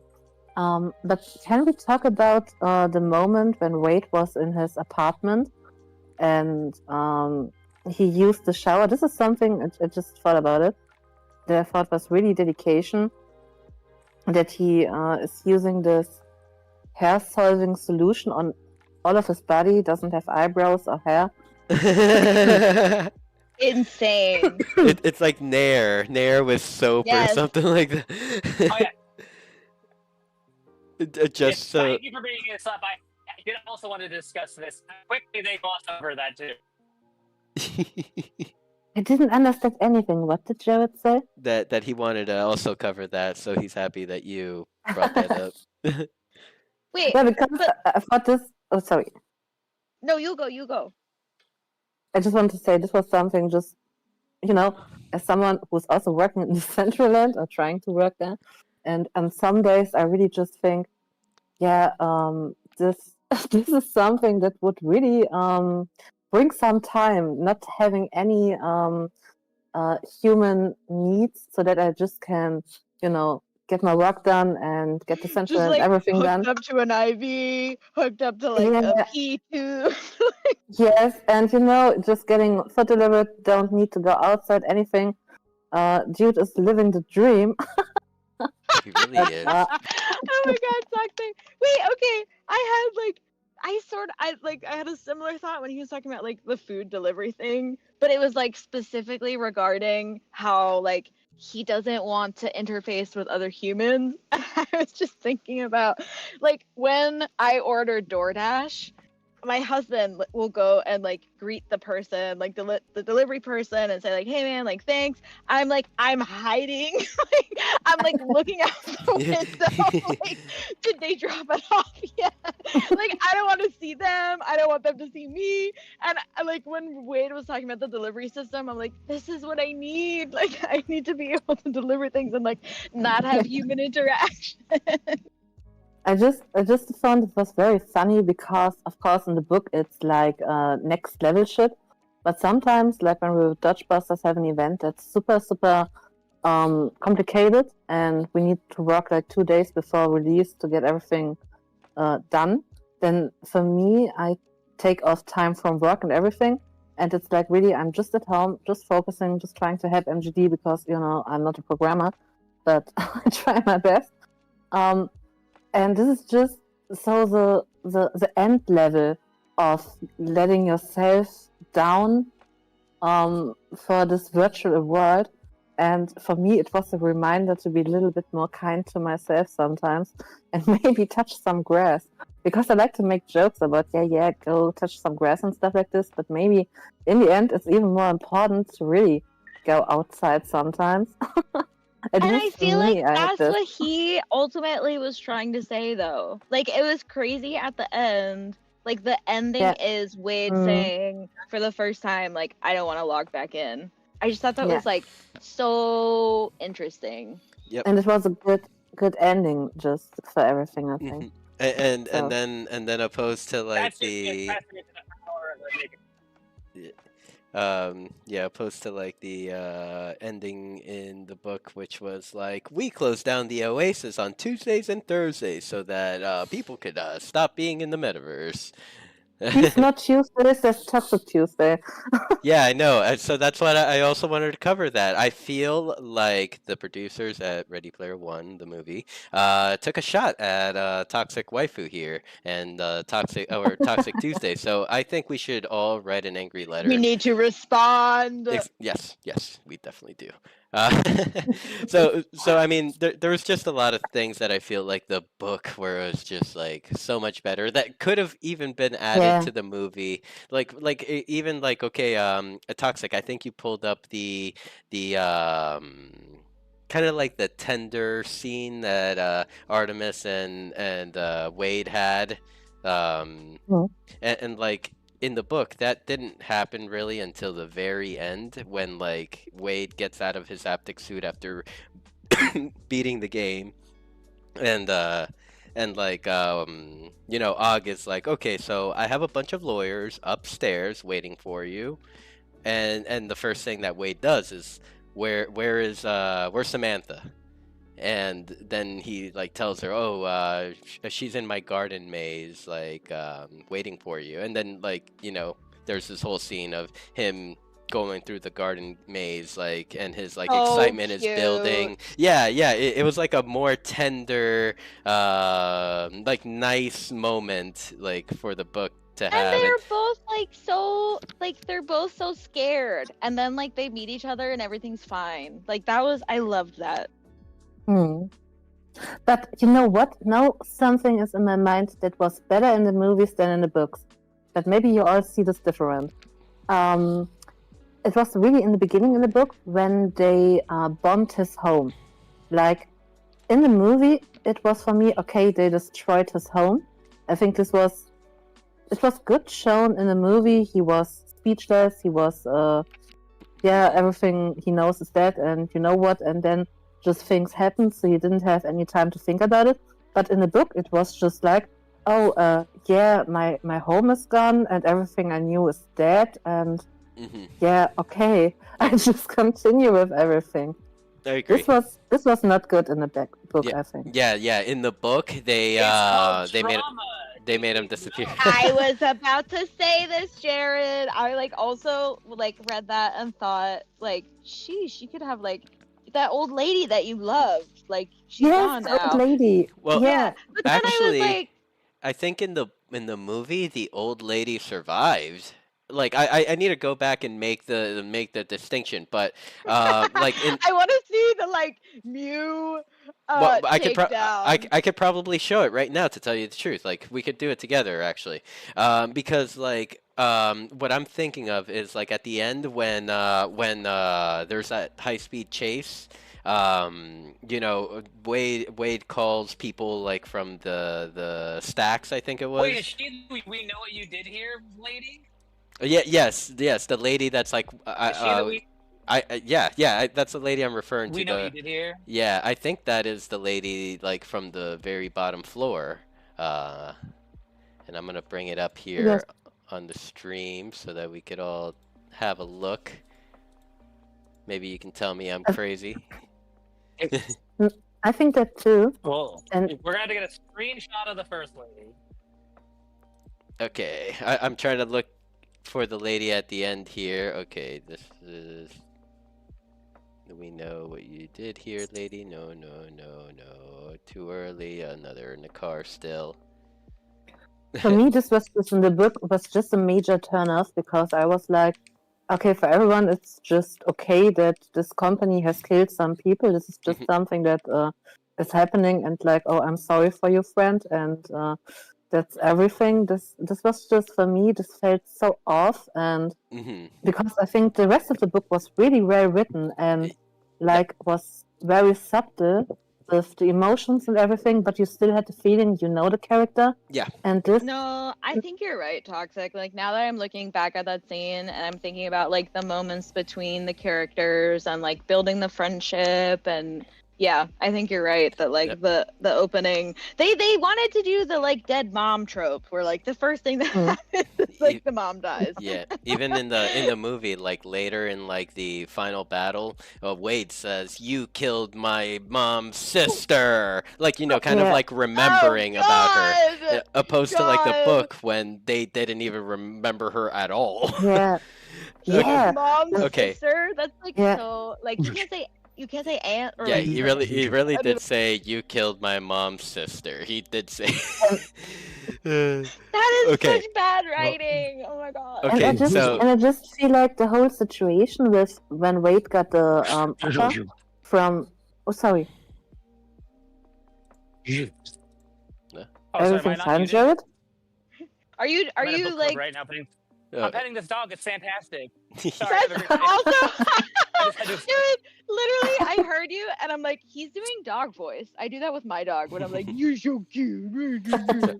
Okay, so in the movie, I thought I left myself muted before I ran to that door. Sorry. In the movie, the like okay, the we know you what you did, lady, is Miss Gilmore. Okay, so now let's go to the very beginning of the movie. Wait, guys, I'm really bad. I have people like I was not watching this time. I have to go now. Okay, I love you all. Keep talking and then like you. Bye. There she is, Miss Gilmore. Bye. So Miss Gilmore lives in the movie. Yeah. This is good. Is she? Which Is is she saying ironic it? because in the movie it doesn't even matter. Sure, she does. All lives matter in all the movies. But like yeah, in the movie it's just like she has a moment like oh, what's up, Wade? Like, come on, you gonna have a good day or and then... They paid some tribute to her in the movie. I think this is okay, you know? And they even let her live, so I think the movie did this better. Yeah. Because when Wade was with IOI, when he got the offer that he could work there, and then he got a second offer, just tell us the first steps and we give you 5 million. And then the third offer, just tell it to us or we will kill everyone that you know. And they showed him the, I don't know how it's called in English, infrared, like infrared view of his home, where they could see the people moving. How is this called in English? Wait. Yeah, that's right. Infrared is infrared, okay. yeah. So Surveillance? they showed. Surveillance? I didn't understand Jared, but I'm sure it was something smart. I think he was asking like who was doing surveillance or something like that. I don't know. Okay, so I was they asking the I word she was looking for was surveillance. so I did the surveillance of his home, and he saw everything, everyone sleeping there, and he was just like, chances are not high that they really have a bomb there. And I was just like reading this, and I was like, dude, what does you make you to be so sure that they're not gonna bomb it? Like, okay, I thought this was totally strange, and I think also, I mean, it's a book, it's kind of fantasy and everything, but I think this just felt like something that no human would have done. I think everyone in this situation, everyone that you know is dying, or you get 5 million and you can continue with the hunt and everything. I think most of the people would have at least thought about taking a second offer. But I'm not sure, but this really felt not well written to me.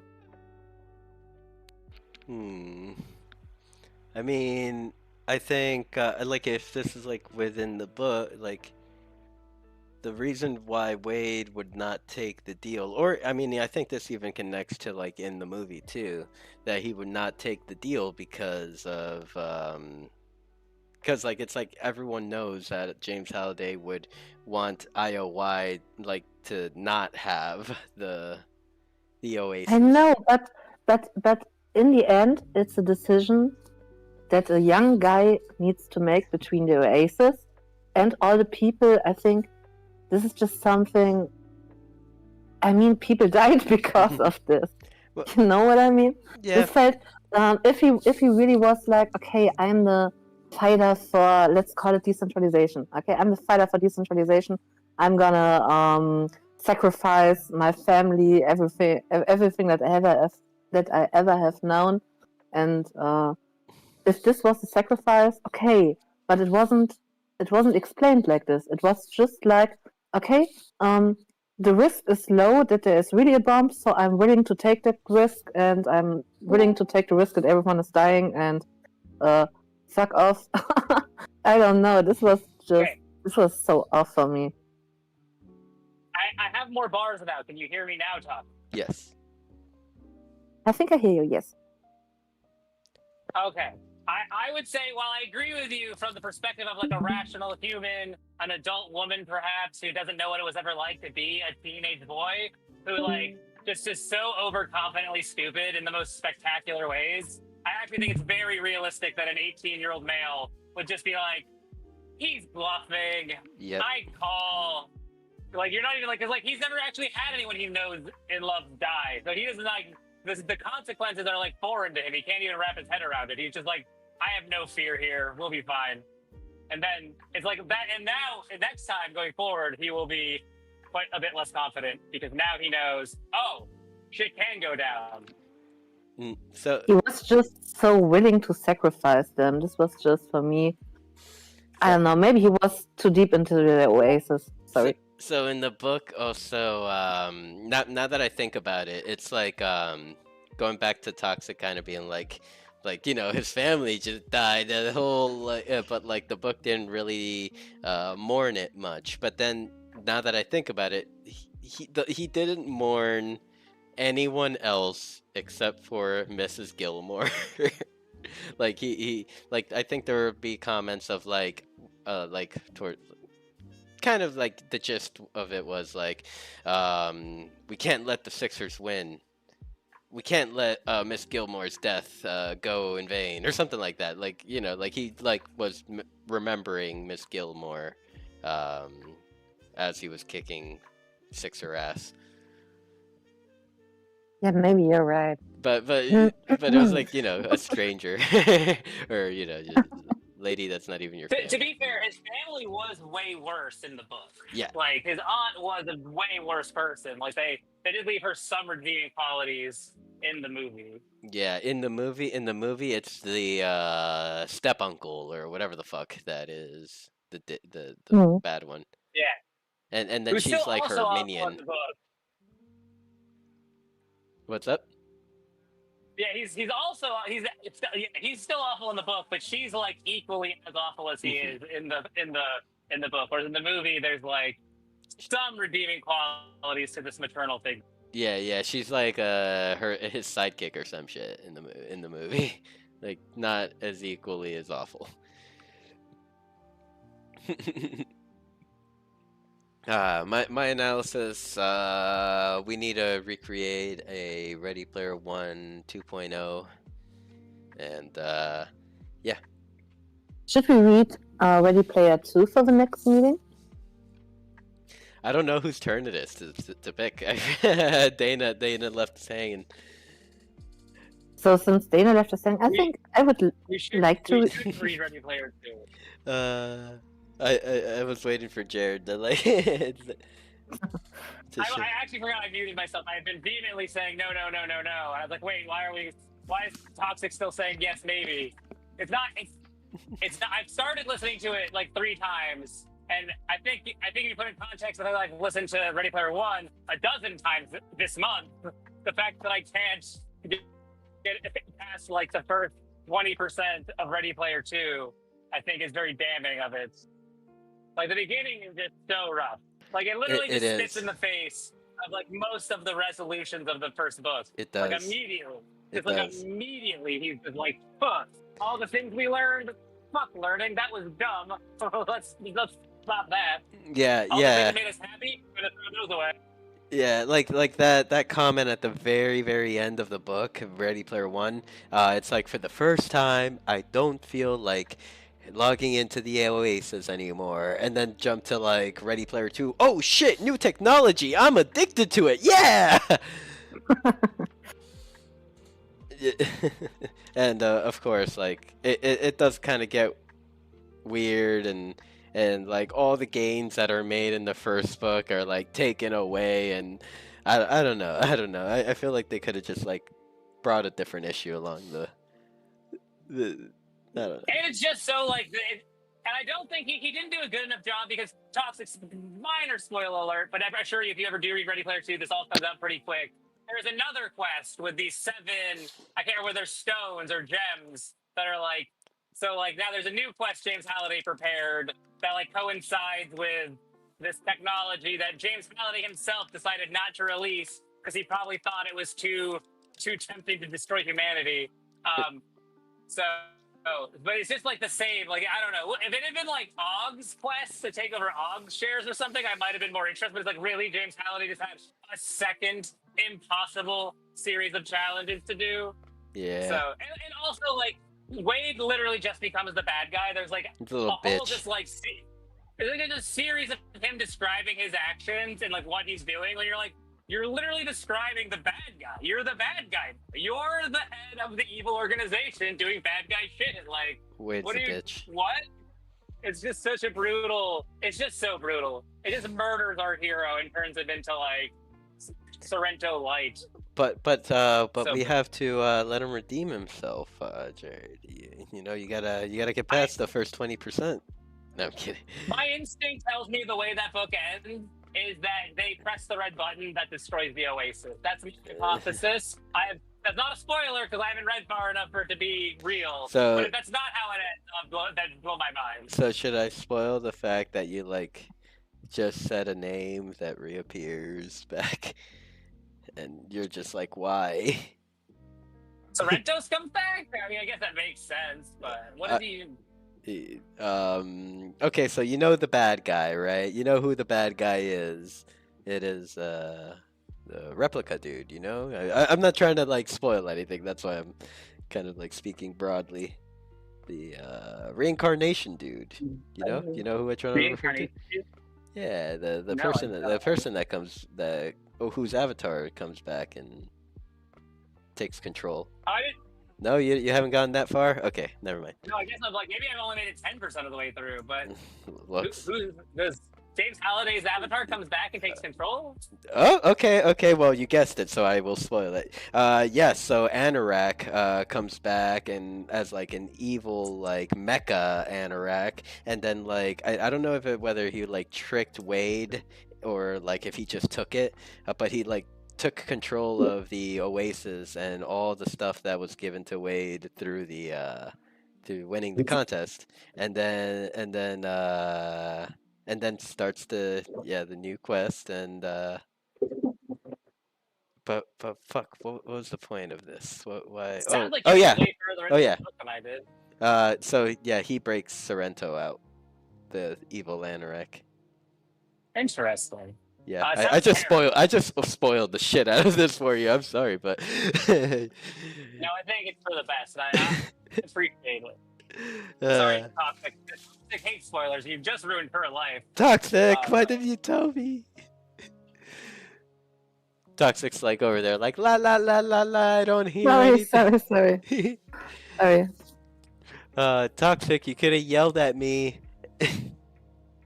I yelled at. Sorry, I just made myself a tea.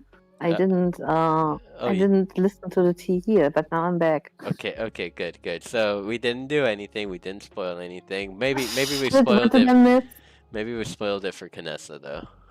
Canessa's seething. Canessa's seething over there because I just released. Canessa's too busy focusing on playing her Fortnite right now to listen. Dude, I'm on Minecraft. I'm making terracotta. Don't judge. No. Okay, I almost said Minecraft, but I decided to spin the wheel and I landed on Fortnite. Canessa's building. That is what Canessa does. I don't know if it's very constructive, but it is really, really, really fun to just sit and smelt terracotta and then sell it. Yes. Sell it to the Ricotta, like the cheese? No, terracotta. Terracotta. You have to... like the army guys and the two guys. No, it's like different colored stone, and so you have to break it all with your diamond pickaxe, and then you have to go get flowers and then break them down into dye so that you can make your terracotta different colors. Then you have to go get wood from the jungle, and then you have to come back and break that down to be planks that you can burn the terracotta, and that turns it into glazed terracotta, which is beautiful. And a stack of 64 sells for 100 grand on the marketplace. But I forgot I was gonna do artistic shit with it, and I sold it all, and then I'm like, oh, I gotta go resmelt all that. So, yeah, it's the struggles of struggles. So what are we thinking? Should something so fun in Decentraland, because we need a crafting game that's just you sit here and just craft shit. Yeah, right. So what are we thinking? Does this conclude our book club? I feel like we covered much of the book. We did talk a lot, do a lot of comparisons. Talked a little bit about the author. So yeah, okay. So Toxic votes yes. Anyone else? Yeah, I mean, it seems like it has to be because I just got back to the office. I'm finishing up work, and that's usually when the thing I'm interested in ends. So it does feel like statistically this is the correct time for to end. Perfect. Since I'm now officially This was the saddest thing I've heard all day. Oh man. But Jared, we're watching YouTube at the garden if you want to join us. Oh, well, I man. will be home in about 30 minutes to totally maybe join you to do that. Depends. Totally, maybe? Maybe. I mean, I like your need to do commitment. some writing. I gotta focus.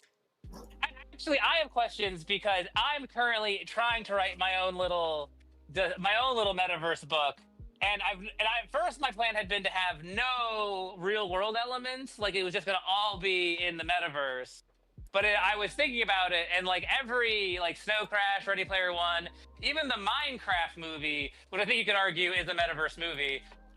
They all have these real world elements, where they spend time outside of. But maybe do something. But maybe do something unique and don't mention the real world at all. Yeah, but No? but the thing is that I think part of my hypothesis or my the themes of my book are very much that we've all come to the metaverse to run from things in the real world, for lack of a better phrasing. So there's. Did you ever see Sword Art Online? That's an anime. No, I didn't see that. You should. You should. It's has anyone here seen it? Just No. asking. No. Oh, it's a really nice anime that is about digital worlds. The first season is super nice, and they talk much about digital worlds without showing or giving any meaning to the real world. So this was just something that I was thinking see. about. It's a really nice thing. If you have time and the chance to watch it, you should do it. What was the name again? Ashish, I have problems with the word. Sword Art Online. Sword. Sword Like the Art thing with- Online. That Yeah. yes, Yes? I Okay. love. Right? Mew would know. Nice. I love it. And Sword the- Online? Yes. it's hard to pronounce for me, sorry. It's all good. How dare you learn an entire other language just so that we can communicate and then apologize for not being perfect? That's crazy. I think I'm getting really better lately. I really have the feeling I'm getting better lately, so I have this going for Yeah. me. Definitely. I just need always a little time to warm up. This is my problem. Yeah, I mean, your English has gotten is better than when you started, and it has always been way better than my German. So, like, you apologizing just always feels wrong to me. I'm like, what? Yes, You can't apologize.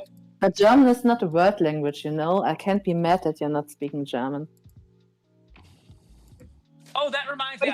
You had talked about when I didn't have service. You had been talking about how you didn't think it was realistic that like just no one cared that this mega corporation like killed human lives. And I just feel like Nope. that's very German of you. Nope, sounds normal. Because like as an American, I'm like, honestly, we are just 3 deep breaths away from living in that nightmare hellscape reality. Like Oh, sheesh. human life is so cheap, and like it's, Yeah, but the good thing is maybe then Metaverse will have a comeback. So we got this going for us. I mean, this is something that this book really has described, to come back to the book, because the real world is so shitty, and this is why the Oasis could succeed, because they were there at the right time when shit went down. So people had the solution to go into, the metaverse to, forget about their real shit lives. And I think, to be honest, in the real world, we are not in this bad situation, but we are in a really bad situation. So I think this could be something that really, because, of course, while reading the book, I was thinking much about Decentraland, what it means to us, and, about its future, and also asking myself, will Decentraland ever be like the Oasis or any metaverse? Will this ever be something?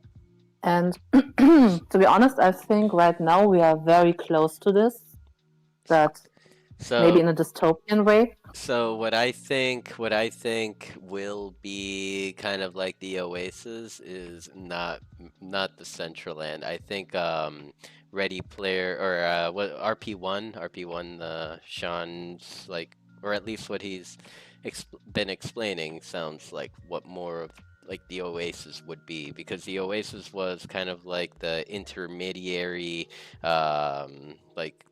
infrastructure that linked to different worlds. And I feel like that's what Ready Player RP1 is. Huh? Like Dix that takes you to all the other ones, I think. Mm-hmm. So, sadly, I don't think Decentraland So would be... Decentraland would be... Oh, sorry. Go ahead. No, I finished my thought. So Decentraland would be, because the Oasis is many different planets. On this thought, Decentraland would be one of the planets, one of the worlds that you could visit, but not the whole thing, not the whole Oasis. Did I understand this right? That's how I feel it would be, because like Decentraland is just essentially seems to be like one platform, and it I don't know if they have any dreams about linking into other metaverses and being like kind of that starting point for when people like log into a digital setting, I like for kind them of, to have a hub. I kind of, I kind of remember it much of the talks that we had when we Genesis Labs, and the last year when the community summit was and everything. And I remember all the talks that the professionals had and people were listening at Genesis Plaza. Maybe you remember this.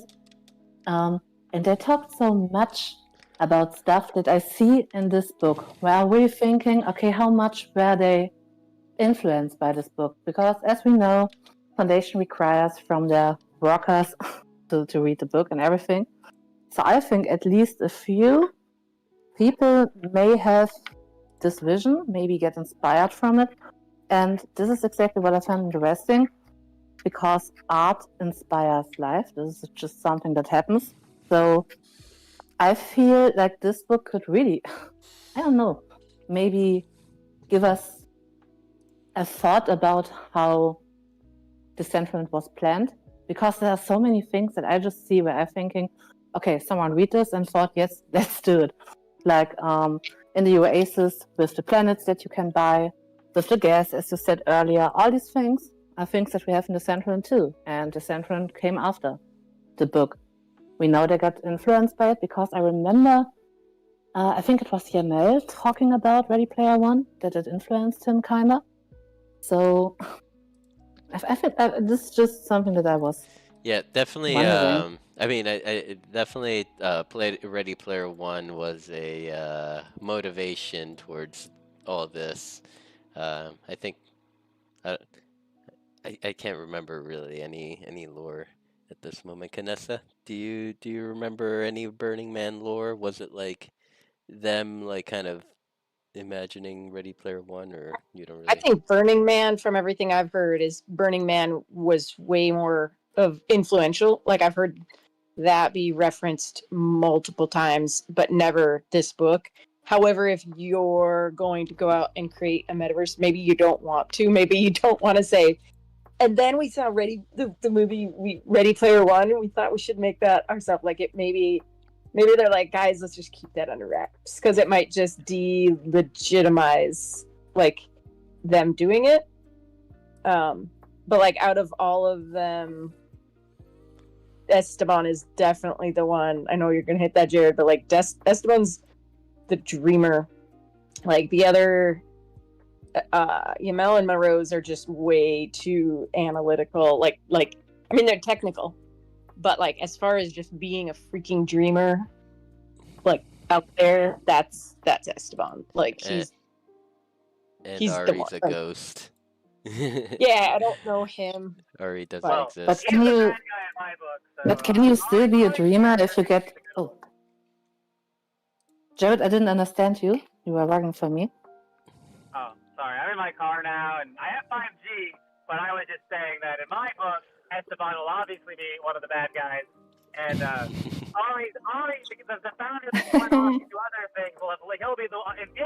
If there's a founder that gets to be a good guy, he'll, ironically, since I think Ari's probably the founder least deserving of good guy rewriting of history, will get to be the founder who gets. You say this until Ari says something on the forums agreeing with Esteban or something like that.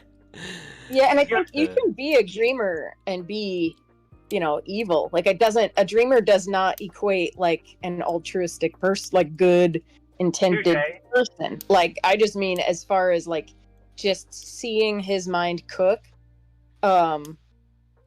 He's up in the stratosphere. Yamel's on the ground, like he's just ground level. Marose is like some underground bunker that's got protocols. I think as far as like being idealistic, like that is definitely Esteban. Like the bigger picture, wanting to do something, bigger, not just like profit. So just, yeah, I mean, it's interesting just to see like motives, what's behind it. I think Yamel loves VR. Like he does like VR drone racing in his free time. which I think is awesome because I think that he's probably the reason that they're like still pushing VR. He wants it to be in VR. What do you think about VR? Is it something that, I don't know? I am unable to experience VR because first I get motion sick, and second I have something not that I can't look bad with it, but like one of my prisms in my eye doesn't break the light right. You don't see it. I don't feel it much, but when I put on such a VR headset, I just get a headache of my life, and it's not really working for me. So, but I think I hear this often that users that aren't much in the center and are coming back, and they are saying, "Oh, I read VR will be here soon," or something like this, or when will be VR ready? And then they are saying, "Oh yeah, when we have VR, we get the lessons in," and I just don't see it, but maybe I don't get the vision. I think that is a big picture. That is a big discussion. I love VR. I like found it. I don't know. Like my dad worked on the first Oculus back in the early 2000s, like plastic tooling. So he would always have these VR things, you know, like I don't know, many years before it was ever like talked about mainstream. So maybe that's why I'm like I love it. But I also used it in my classroom for students. Like one student in a wheelchair that he had Duchenne's muscular dystrophy. He would use VR, and we would like hold his head. It took all three of us to do this. So like I've just seen it do. I don't know, just like I've seen the power of it. But when you get in it, I think also there's like ways to do it right and ways to do it really wrong. And I've also gone and done like immersive VR experiences like down in California.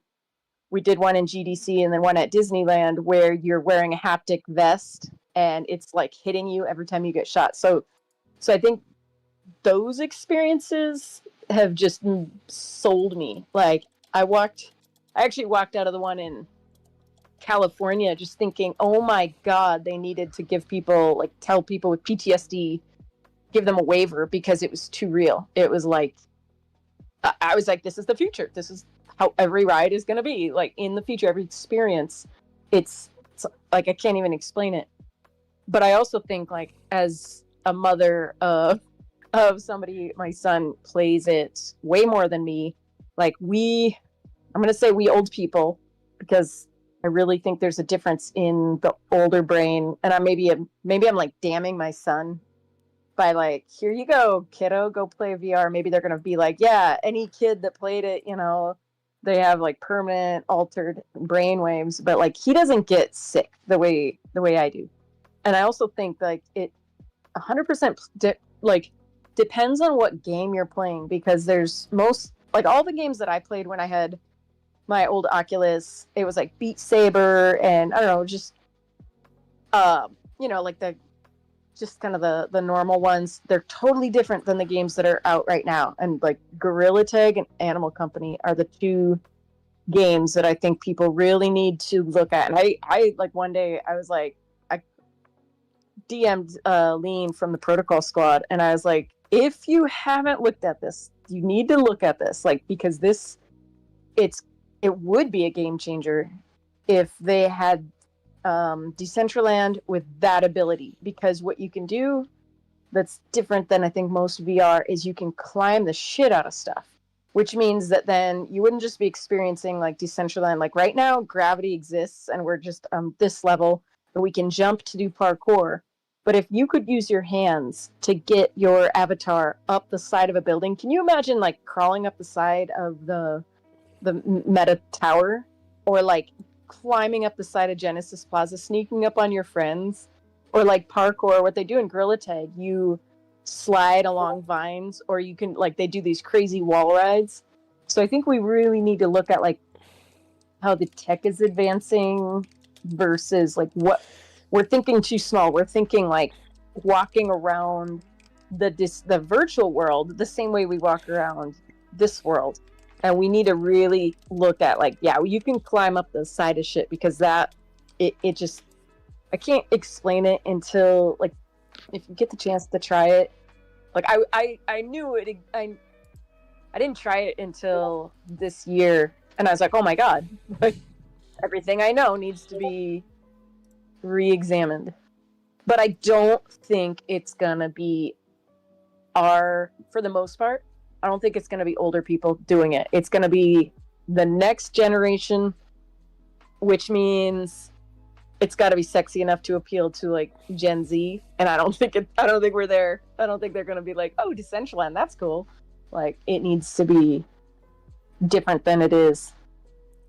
I think Decentraland needs to do something big, or else, like, Decentraland in the distant future will be like, like people using the Oasis in the future will be like, you wanna go to Decentraland, and they'll be like, I mean, yeah, sure, let's go look at some historic buildings or something, like, it's like something that is like in the back of the bookshelf that like no one really like it's not like super poppin' or anything. It's just like a tourist site or whatever. Um, Yeah, I but think it's about getting the right tech in the hands of the right people. Because we could take out a Ferrari, like a 2026 Ferrari, and give it to a 90-year-old man. And he's like, well, that's awesome. But, I'm going to stick with what I know. I don't know, it feels like the brain rot generation. I don't know, you guys, if you know. Like, we gotta really look at if we're gonna compete with that or try to break into that niche. Like, I don't know, that's daunting. Like, I kind of don't think we should. We should just stick with where we're at, which is like the decentralized peeps, like the Web3 audience, like an older crowd. So it's developing VR. It's cool, but there's going to be a limited amount of people that actually use it, I think.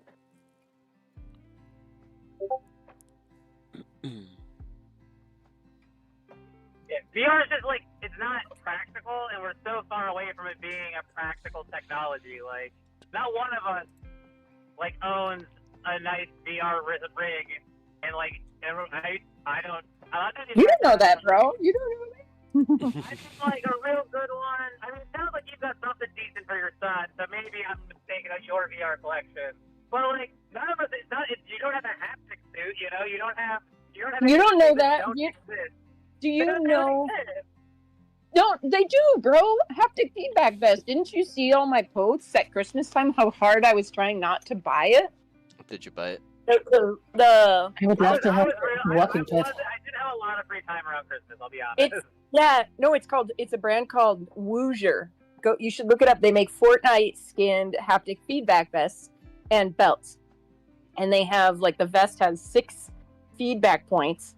And it's like cool because it's Fortnite. You can get any, like Call of Duty or whatever brand you want. But yeah, it's here. I mean, or if you don't have the money for that, there's a belt I think the belt's like $200 and it's just got the one.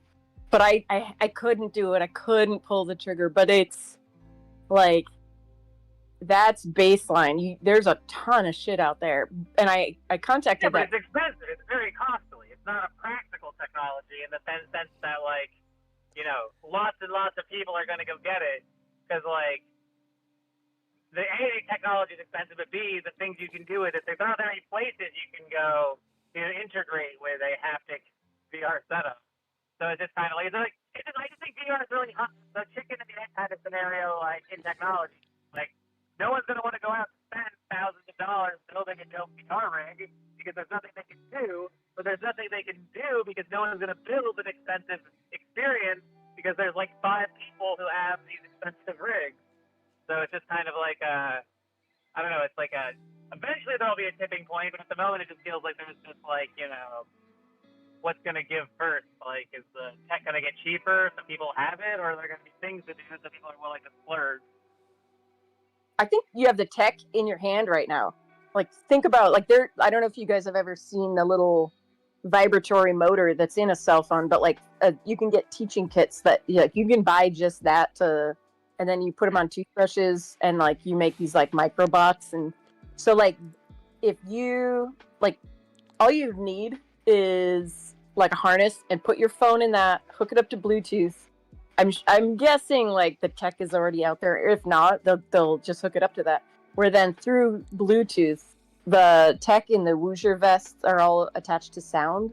Because I contacted the company, I was like, would this work with Decentraland? Like, and I showed them the, like the website and everything. They're like, yeah, anything that makes sound.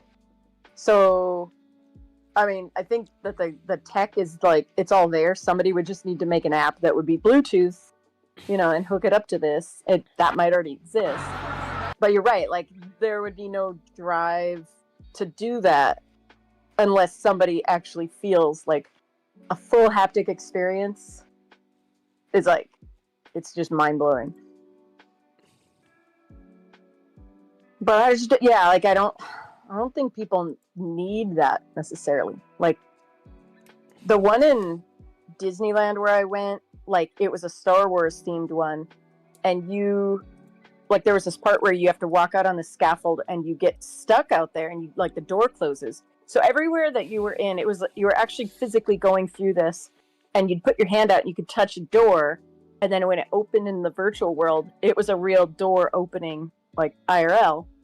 So we got trapped out on this thing, and this giant lava slug is like coming towards us, and we have to shoot it. We're shooting it a bunch, and like the lava's hot, but then all of a sudden I realized, like, I'm feeling heat. Like, I can feel the heat from it. So they must have had a heater in the real world, and I never took my mask off to see it. But it's like blasting us with heat, and it's the freakiest thing. They do that a lot, like in like Universal. The one thing that comes to mind is the Spider-Man ride. I don't know if it's still there, but it was like there for a long time. It wasn't Universal, it was Islands of Adventure, I think. One of the two. But like it was like a 3D glasses experience where like, people would be like hooked on the screen watching all the 3D action happening, but then there was like a part where fire on the screen breaks out, and then the room actually gets hot. And I remember like as a little kid, I was like, what the heck? So I like took my glasses off and I looked up at the ceiling, and they like have like a whole bunch of torches that like blast like at the top of the ceiling to make the room hot for that like scene or that part. That's cool. Yeah, so that's kind of like what what you just mentioned reminds me of. Of course, it's not like in a fully immersive setting. Yeah, when I was teaching, I was having my kids design in a virtual reality environment, and then what I was going to do is like put the classroom together with like cardboard walls to like match their environment. So then you'd do the same thing. You'd reach out and you'd touch it, but I didn't realize like when I got that's why so I got different VR headsets that worked with your phone, and some of them had like a hand controller, but they didn't work. So finally I had to buy the Oculus, because that was the only way to like touch the walls and stuff. But then COVID came along and we all had to run and scurry, so I never got it like completely done. But I'm sold on VR. But I also hate it. Like I think it's like against everything. Like we should be touching grass. Like I hate spending more time on my Minecraft flowers than my real flowers, or like more time building in Decentraland than like building real shit. Like that's,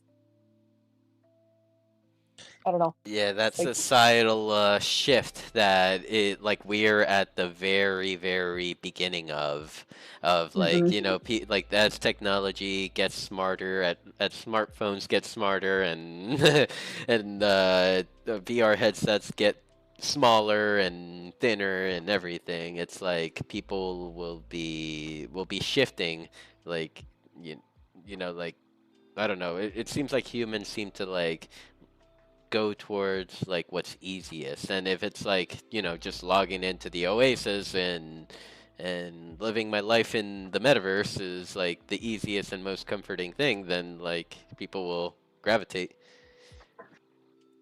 yeah, and it's more like if it's like accepted, because I think years ago, I mean, everybody would make fun of the person like that stays in their mom's basement playing games. But now I think like COVID normalized, like, we don't have a choice. Yeah. And so now it's like, yeah, that you've got, I don't know, maybe, yeah. No, you're I don't right. know. You're right. You're right. And We've got our and digital friends and our physical friends, and they're all friends, and Yeah. I don't know. and what plays like I feel like a big role into this is like we live in a day and age where people literally get paid millions of dollars to sit down and play a video game all day and stream it to Twitch. So, Mhm. and that creates like, that big, I almost want to call it like the holiday effect. Like once he like announced his competition, like gunters from everywhere like started Mhm. rushing trying to get it. Like kind of like that's kind of what the effect that like these big time Twitch streamers have on people, like on other streamers. They like people see the success, so they rush towards it, and the more people that like want to become Twitch streamers and want to create in this aspect are gonna push for that, and the successful ones usually they have their crowds, and then they want to push to become what their favorite Twitch streamer is, and so on and so forth. So it's like, I don't know, nurturing this Friends, environment. Go ahead. I need to hop off because I need to snack because it's Yeah. already past 11 p.m. here. So I really need to Oh prepare yeah. a snack. It's okay. Yeah, we should probably finish this up. What I'm gonna do like on Decentraland is I'll just like close up all the other streams and close our voices here, and I'll play Ready Player One from the beginning for anyone that is watching on Decentraland and would like to enjoy the movie. Okay, I'm heading to the garden later. See you, friends, and thanks so much for the fun. What time is the And, garden? it's just going, and a few users are there, but Oh. it's just silly YouTube videos, so it's just. I mean, you can do it 24/7 on the garden, but on Sundays, MGD and I are there, and some users are coming, and Oh, okay. JK has the latest memes. Just saying. Oh, okay. So it's an actual event. Okay. I mean, I'll just like throw the movie on just for anyone that is here, but let everyone know Sounds to head very over good. to the garden if they'd like to. No stress. I'm going there myself in like 30 minutes after I've snacked, so totally no. Okay. Just hanging. If someone wanna hang, come hang. If Sure. not, come not. So have a nice Sunday, friends, and bye. Take care. Bye. And bye everyone Yeah. that is listening to us on all streams. We'll see you back next month with another book. We don't know what book it is yet, but we'll find out. So yeah, stand by. Watch some Ready Player One. Take care, everyone. Bye.